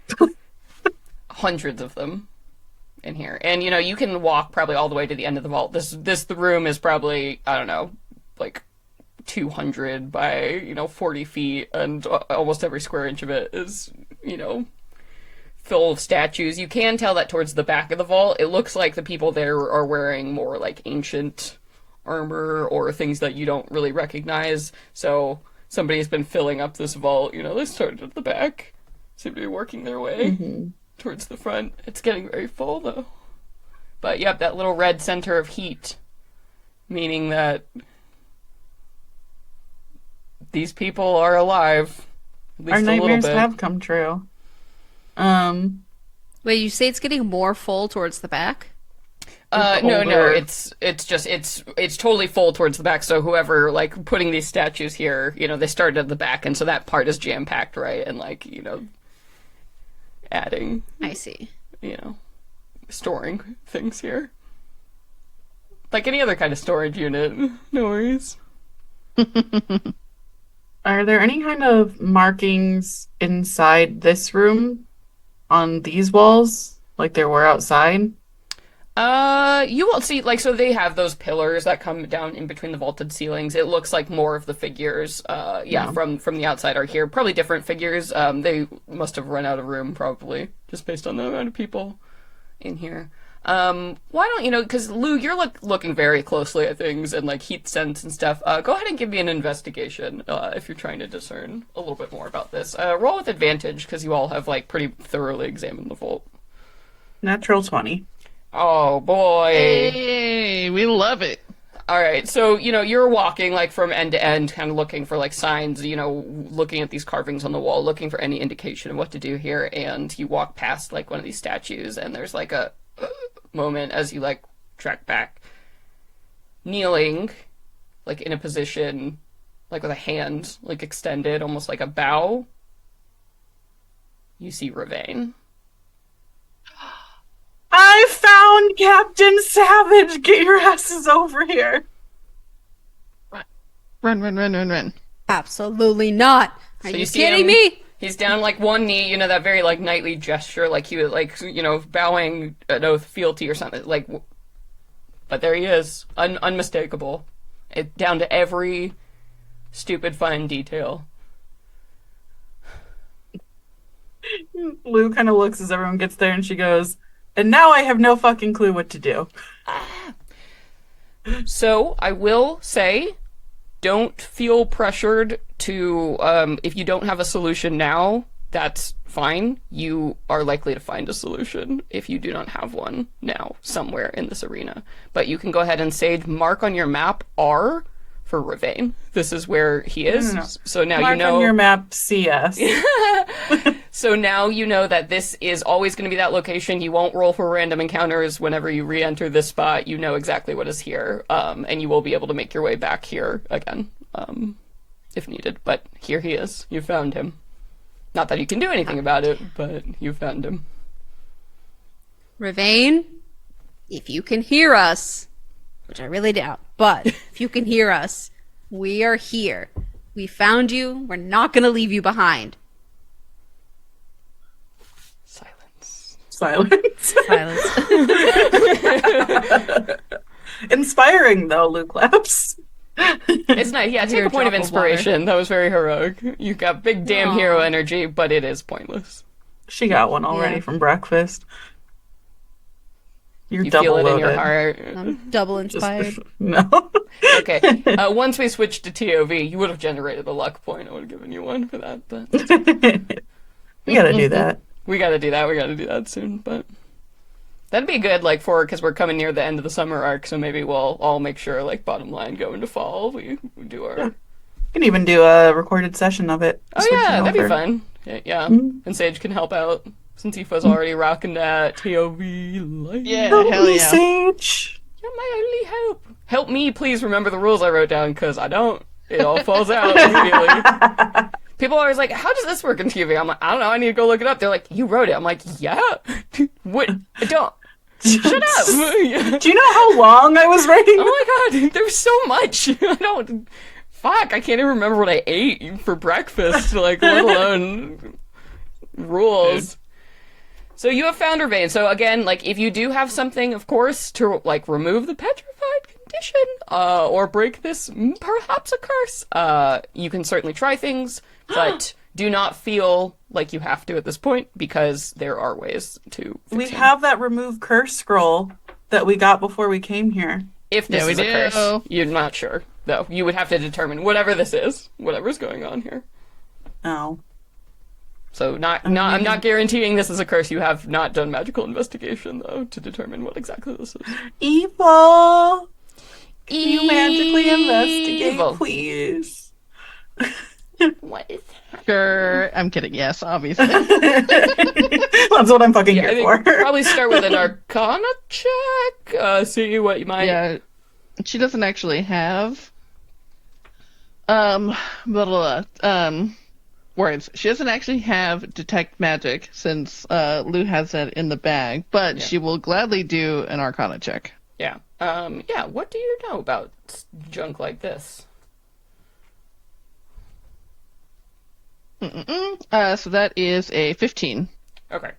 So you feel pretty firmly certain that this is the petrified condition in all of its full glory. There are a lot of different things that could do this to a person, but the most likely is a creature. You know, several creatures that have the ability to do this to people, including Medusa, like basilisks, and then of course, you know, this must have happened to him during his trial at some point, so there is absolutely in the realm of possibility that this was a curse or a punishment laid on him by a fey creature.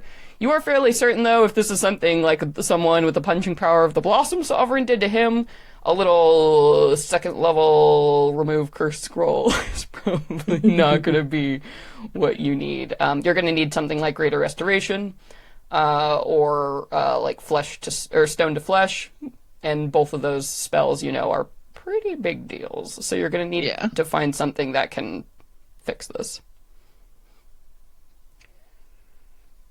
Okay. Out of my realm of magic to dispel, but at least we know. Lou sadly puts the junk back into her hoard. But also, let me mark on my map that this is now where Ravane is. And basically, so you all know, because this was on the encounter table, I'm basically going to cross this off, since this is an encounter that only happens once, and put treasure in the spot, too. So that actually helps you also. Now that you found this. He is a treasure. He is a treasure.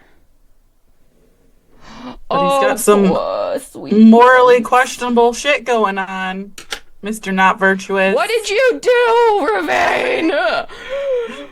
What did you do? Especially if he's frozen in this moment, you're like, that's a shitty moment. So he, you know, was like bowing. He didn't see what got him. If something snuck up on him, just, I don't know.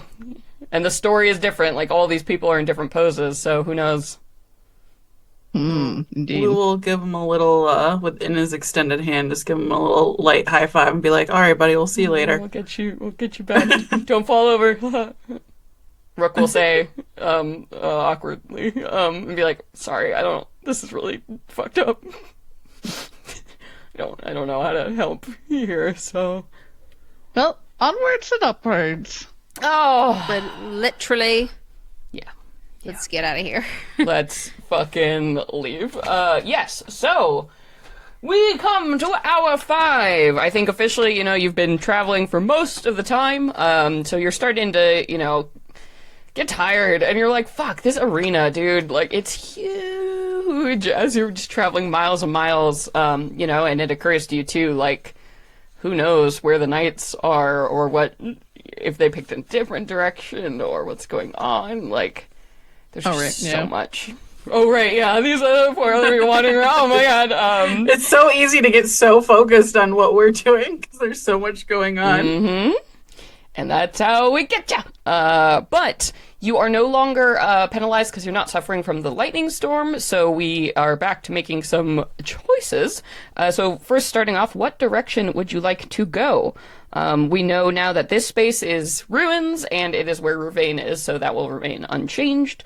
As a recap, the southeast is the way you already came from, so that's position number 3. Otherwise, you've got 5 other fresh new ones, directions to go in here. There is Decided one. Oh. I was gonna say, I mean, if we don't mind like backtracking a little bit, especially since we won't have to roll for another encounter going through here, there is one hex between the first one that we stepped into and the one that we're in now. So do we just want to like fill it in so we'll know? How much backtracking is it? And is it something that if we go around later, we can just scoop up from another direction so we don't have to backtrack?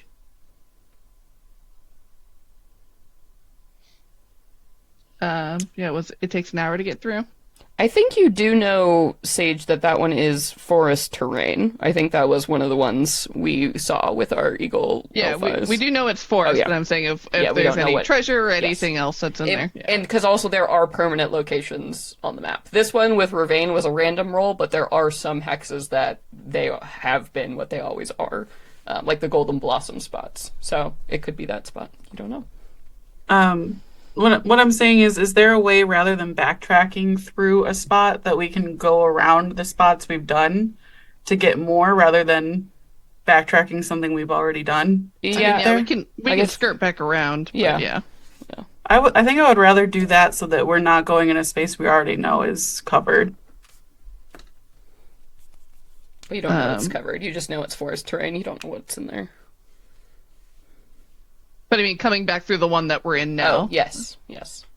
Yeah, because if you went, in a different direction, you could always, end up going northwest, and then you could circle down south and south. So, yeah, there's tons of ways to go if you don't want to backtrack. Yeah. Ugh. But so what do we think? Do we think continuing north? I want to keep going north. I want to find the border. Okay. Let's do it. Okay.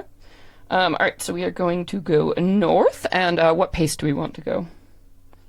Now that we don't have lightning, do we want to hustle again? I think so. I think we should either go Yeah, quickly or at a steady pace. Keep in mind you are now on hour 5, and if you're traveling fast, you might not have as much warning. Monsters might sneak up on you. That's also something to keep in mind as well, because you won't be rolling as well. So, and the more hours you get, the more likely it is something bad's gonna happen, as in random fucking monsters attack you. So just keep that in mind. Does the hours added for that, is that reset after a long rest or? Yes. Oh, okay. Yeah, so that'll be basically the end of one travel day. So a good strategy is always start out fast because it's safer, theoretically, the way the math is built. So you're also fresher, to represent that, like, you're fresher at the beginning of the day. Yeah. And, This less is likely also to... like we're gonna reach the end of our hero's feast. Yeah. Yeah. So a steady pace? Is that what we're thinking? Sure, we'll do steady rather than slow or fast. Normal. Normal! All right. It's normal to the north. Okay, so we go ahead. Normally venture forth. We at an average and comfortable pace. Yes. So, you go ahead and you move here, and then let me go ahead. Check. We don't have to do the D4. All right. Yep. So this is hour 5. So it's a D20 plus 5. So someone go ahead and roll me that D20. It's not me. That ain't 13. me. 13. Okay. Just straight random roll. That's good. It's good lucky. All right. Or it could be terrible. Who knows? So roll me a D12. 5. Okay, 5. Good. So as you are stomping through these ruins here, you continue along your way until you come to a point where you see that you have clearly run into, as you're looking at to the north, a wall. A gigantic fucking the Great Wall, right? The segmented remains of this. So you know that to the north is the edge. You have reached the edge of the arena on this side. Also to the northeast is an edge. So there you go. So you basically from here, position 1 is a no-go because that's a wall, and then position 2 is no-go. That's a wall. So from here you could travel only in 4 directions, one being the way you just came from. And you see, as you're like looking up, just the massiveness of this wall that stretches up into infinity because magic and time and mindfuckiness, right? You also see that there are like these kind of golden lattice patterns woven into the wall that sort of shift and flicker, almost like it's the edge of a spell, right? And as your eyes like travel down from the dizzying height of this, in the stomped down remains of what might have been like a military stronghold or battleground, you see a shining golden statue of the lady with a bow drawn, like, elegantly, like she's shooting up towards the sky in a beautiful heroic pose. So you hear a crystal clear voice come to your mind. Welcome, heroes. Do you choose a clue or a boon? And you see that both of her hands are unlit, so nobody has come here yet. You are the first ones here. Oh God. Good Someone do a fucking clue this roll! Winner, winner, chicken dinner. Yes. I want She's a so clue elegant. personally. I'm down for a clue. Okay. I think Yep. Sage is in agreement. I think Alright. clue it is. Oh, yes. Sorry, I was muted. Yes, clue! A clue! So you see the purple flame comes to light in the right hand, the opposite of the one you chose before, as you hear ring out in your heads, the 3 blossoms are guarded by 3 fierce guardians, dragons of a flower nature. Each of these 3 lies in different corners, in different terrains. Face them. In their lairs, you will find your treasure. And the voice, psh, done. Okay. Really solid clue. Amazing. Yeah, man. So you're like, all right. So important to note, there are 3 dragons, each of which is guarding the blossoms, so you have to find the dragon lairs to get your blossoms. You also know that each of the dragons is in a different type of terrain. She also mentioned corners. We're in a circle. No, you're not.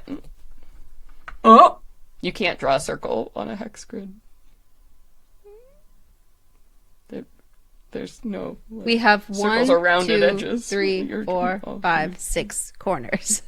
Yes. Oh, yeah. You're in a- I see. And so far, we know that there Are you three really going to bring different terrains. geometry into this, Celeste? No, I'm just kidding.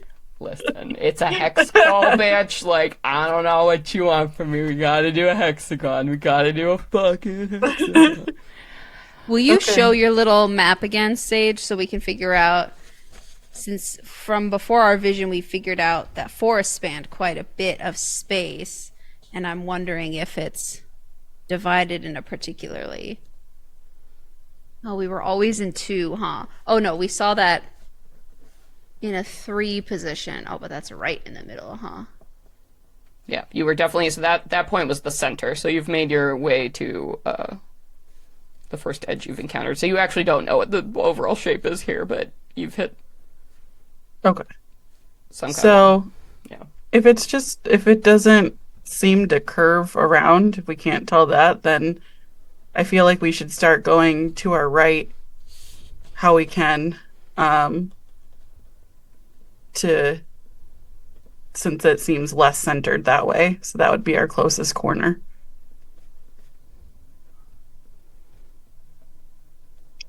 Right? So can we go northeast anymore, or No. So that's so Sage has those lines there, so you cannot. So basically, the 1 and 2 positions are blocked because of that big old wall. So you know that's Okay. the edge. But you could go to So you could go to We could 3. go 3? Okay. 4 is back the way you came, or 5 or 6 you have not been. All right. Do we want to do 3? Because that would be more towards the corner since we're to the right. And I suppose I should say, when I mean corner, I really take it more as like edge. It's not strictly a corner, but they're near the corner. They're near the outsides of things. Not Right. It might be in a corner space, but not strictly. So don't get too basically not towards the center of the arena. You definitely have to travel around the outside if you want to run into these bad boys. Well, we should probably stick to just keeping along the edge then, if that's the case, so that we can find them all faster. Yeah, stick to the edge, stick to the border, I think, Yeah. for sure. So I think 3 would be our next choice. Okay. I mean, Sage, I think you're muted. I think you're trying to talk and you're muted. Oh, God. Yeah, sorry. we're not ignoring you. Yeah. My bad. Yeah, so I'd say definitely going to 3. We know that this stretch over here is forest, and then 1 unknown, and then some swamp. So we can stick to terrain that we're familiar with. So I'd say, yeah, sticking to this eastern edge, going through forest will be good. And if it wasn't clear, you're currently still in ruins terrain, too. Yeah. Oh, okay. Yeah, we're currently still in ruins. I like that because then if we try and go around and determine if this is a circle or whatever, we go around, we go down to the swamps, eventually make our way back around up, find out what that other, I assume there's going to be 4 total terrains. This is my guess right now. And we'll come back around, find out what that last one is, and hopefully by then have figured out a way to bring Ravain back out of his petrification. so we could end back in the ruins. God's willing. I like this plan. Let's go. Yeah. Okay, great. I will say, yes, the terrain thing is definitely helpful because you'll probably start getting a sense of what, as you're running into these dragons, right? Like, what's going on. Okay, so we are thinking for direction. We're going to go ahead with position 3, so down southeast. Yeah. Okay. Yep. All right, so that is our position. What travel pace would we like to go? Normal. Normal. That is probably the safest bet at this point in time. Okay, so southeast position 3. We are going normal, so no D4. All right, this is hour 6. Cool cats. So somebody roll me that D20 plus 6. My turn. Plus 6, that's 17. 17. Ooh. Okay, still just straight roll squeaking, you guys. All right.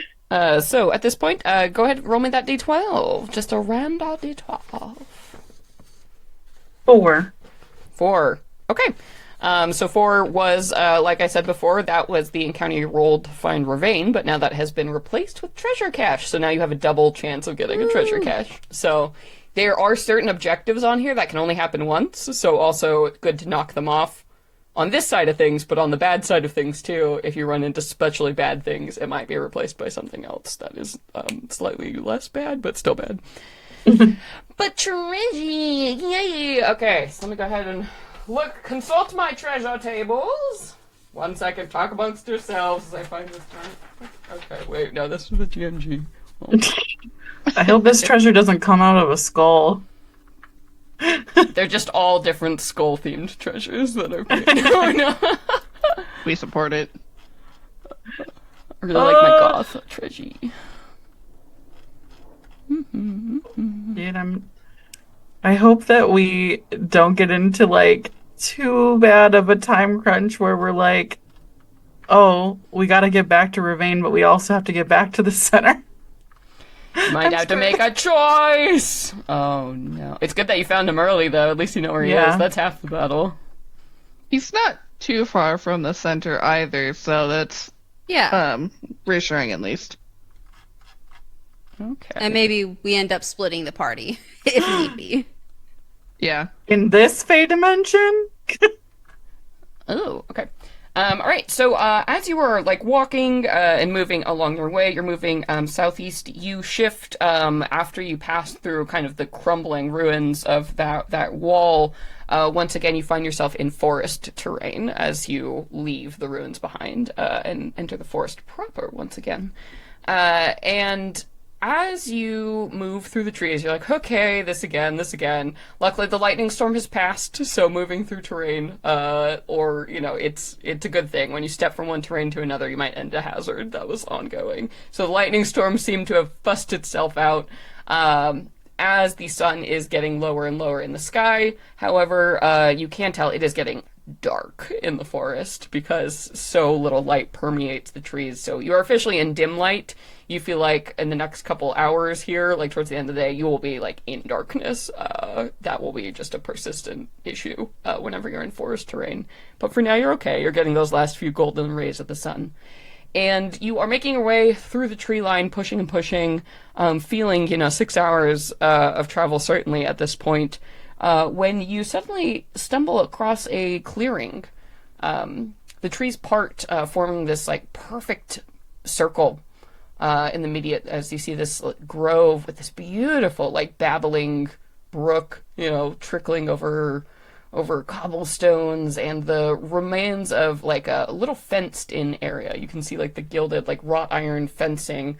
It's like just like a little vegetable garden, just like in the middle of, it's a little bit overgrown, but like maybe it's just because, maybe one person takes care of this garden, in the middle of the woods. It's very like cottage, which it's so cute. And you see all these like, beautiful like pumpkins and different vegetables growing, like flourishing, full vines, just full of just gigantic and beautiful foods. And Lou immediately you would spot, I guess Antoni too, would see a ton of these like sparkling cool plants, just around, like plants you've never seen before, like strange varieties of must be fey plants you don't really recognize.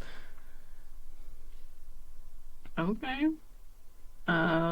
Lou will approach, and I'm not sure if the same logic applies, but just try to see if there's anything about them that looks like dangerous based on what she knows about like poisonous plants and stuff like that in her food research. Yeah, sure. Go ahead and give me a nature roll. Uh-oh. Or if you wanted to use, do you have like chef's tools, or did we figure that out? I have cook's utensils that use intelligence. Okay, yeah, we can do that. Okay. Instead, Then, you have a proficiency in those, so it's just, yeah, roll the intelligence and then add your proficiency with the tool. all right. That's gonna be 14. Okay. All right. 14. So you're looking around at these species, and I mean, based on the fact that you're like clearly surrounded by like vegetables and stuff, like you really doubt nothing here is like flagging as poisonous to you, right? Like these are kind of treasured beds, towards the center of things, and they're not like isolated from other plants like you might for other like really poisonous plants you want to grow separate and away from like food you would consume. So while you don't recognize these exact species, you definitely get an air of magic about them, and you feel positive that they are not harmful. I touched the plant. Yeah, so go ahead and roll me a d6. 5. Okay. All right, so you are going to recover 5 different varieties of plants here Ooh. that have different effects. So go ahead and roll me a d100, please. Oh.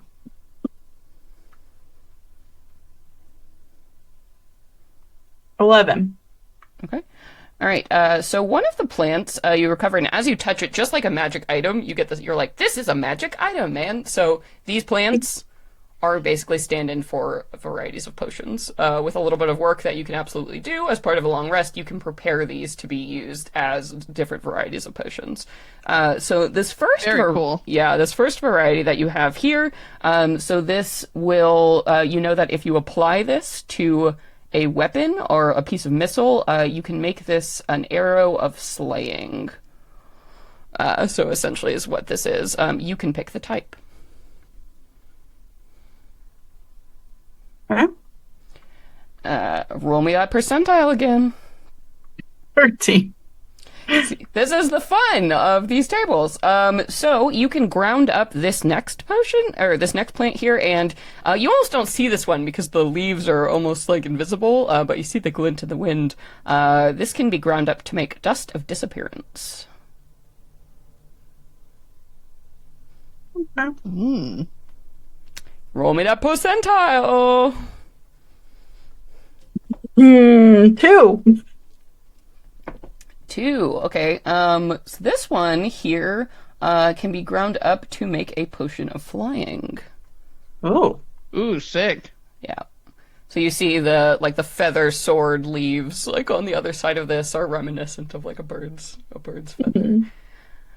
Sage, why don't you roll one for me? And then we've got one more because it was 5 altogether.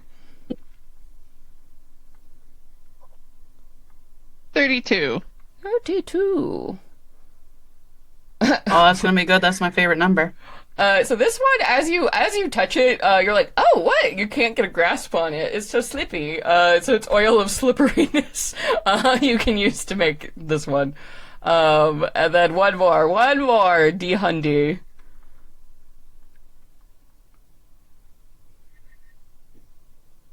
Somebody? No, 79. 79. Oh, okay. This can be made. So this one, all of the plants, the little flowers actually look like little bubbles.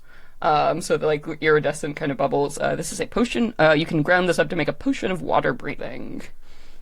Hell yeah, let's fucking go. Good treasure crawl. You guys have been so lucky that you haven't rolled any monsters. Oh my god. The lightning was the monster all along. The lightning. Weather is the monster. Truly. Truly. But yeah, so essentially you can't use any of these just as is, But I'll say, like, during a short rest, like Lou with your kit, or actually, no, Tony, it's going to be with your herbalist kit. You can basically, during a short rest, you could make one of these into a usable potion. During a long rest, you could probably do all of them. It's just going to take an hour of, like, prep, grinding it up or making it into a paste or whatever, something usable. So, you can't use them until you take a short rest, which you can always do, by the way. But, that is an hour. So, but it doesn't count against the hours spent traveling, because that's not, like, forced march time, so. But it will get darker. It does seem to have a general day-night cycle that is reflective of the real world in here, as the Fae promised. So good shit, man. Alright, Magical Garden. Beautiful. Okay, let me mark this down. So I'm like watching the sky to see if any gifts from sponsors come in, like in the Hunger Games. Hey, Lisa. Every once in a while when you look up, you do see like a little shimmery orb or something, like an invisible thing, and you swear it was a blinking eye, but it's gone. And again, you haven't shaken that feeling of being watched this whole time, because you are being watched. We hope it's a good show. Are you not Watching you garden? Yeah, that's a good show for sure.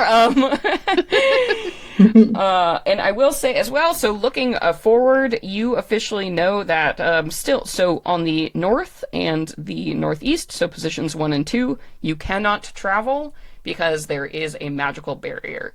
And as you are in the forest, you just see the trees get really thick in that area, but the thing that tells you this is a wall is, again, that golden, almost like a lattice, like a net, right, blocking you, and that sort of undulates, and you get the feeling pretty strongly that you will not be able to pass that by any magic or mayhem. But looking beyond it, it just looks as if the wood keeps going, part of the illusion. But you are certainly walking along the wall here. So, we're coming up onto hour 7. Oh boy. You're getting very tired, yeah, at this point. Yes, it's getting a little bit darker. Mm-hmm. And Aoife, not having dark vision, she is going to go ahead and draw her rapier and cast light on it, so she can at least see normally. Yeah, for sure. Without that disadvantage. Yes, yeah, as it's getting darker and darker in the forest. Still technically dim light, but that's already a problem. It's infringing on your perception, and it will absolutely be dark soon. So, from here, you are in a position where basically the only way you have not gone yet, at least once, is going to be position number 3. Mm-hmm. Yeah, Otherwise so we you're keep heading that way. Okay. Alright, so we want to go that way? Mm-hmm. Okay. And then what pace do we want to go? Normal. Alright. Normal. Normal. Alright. We're just some average ass bitches. Northeast down to Well, Tony can travel up for 12 Yeah. hours without taking out levels of exhaustion. Yeah, so, Tony fine, because of her Legionnaire subclass. So you're like, I'm good. I've done way worse than this. I'm built different. I'm a brick house. Alright. Cool. So somebody give me that D20 roll, and let's add 7. You officially I'm can't on it. get no encounter as an option. 25. Oh boy.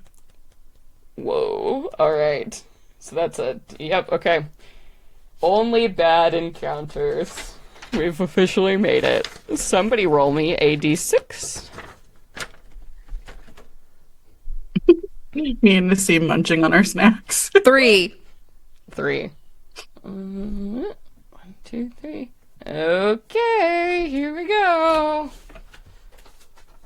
Just looked at the TOV version of this monster I rolled, and I'm like, oh, man, he's mean.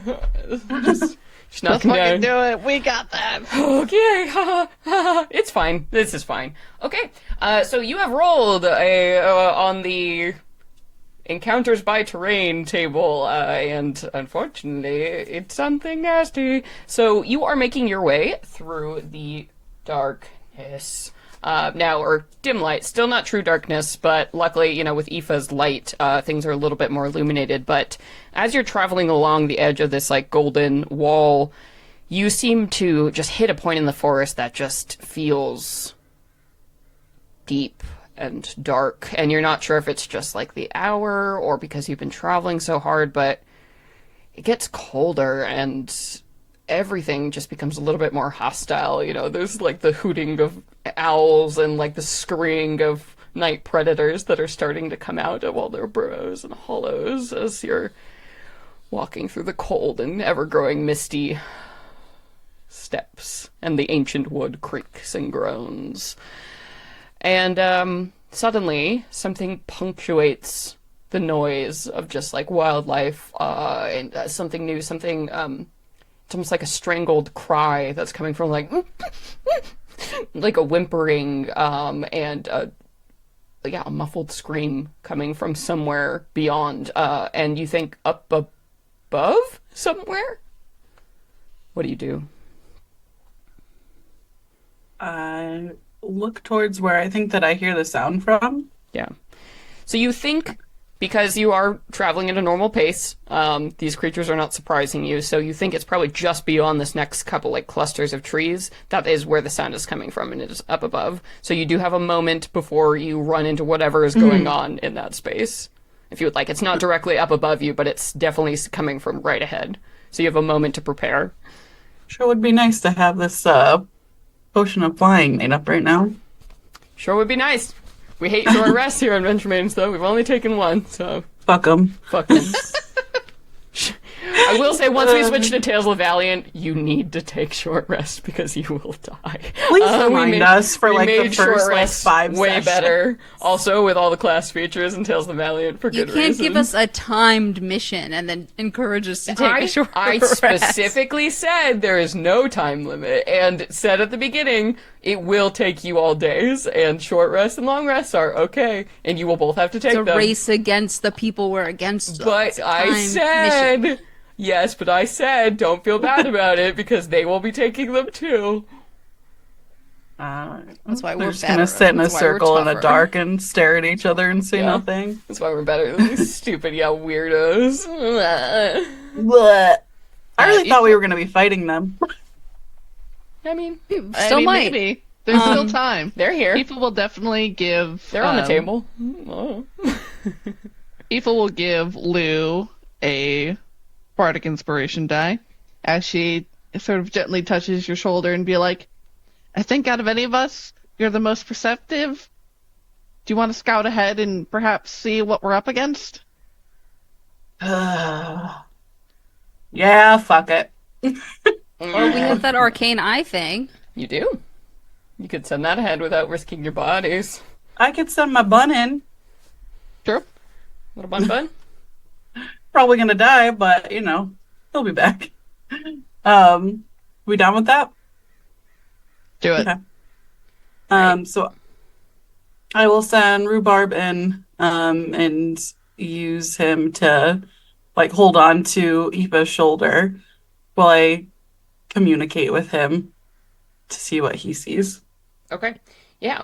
So as your little bun, you feel like you go into his head, right? And it becomes like the twitching of the big nose and just like the sense of like general fear of, a little prey creature being in a giant fuck you forest. This is exactly where a bunny shouldn't be is a thought that like comes through your mind over and over again as you like slide into, his head. And as you, leap forward, like cautiously, taking those steps, the good news about a rabbit is not going to attract any attention, though. Like, in a way, nobody's questioning this thing should be here.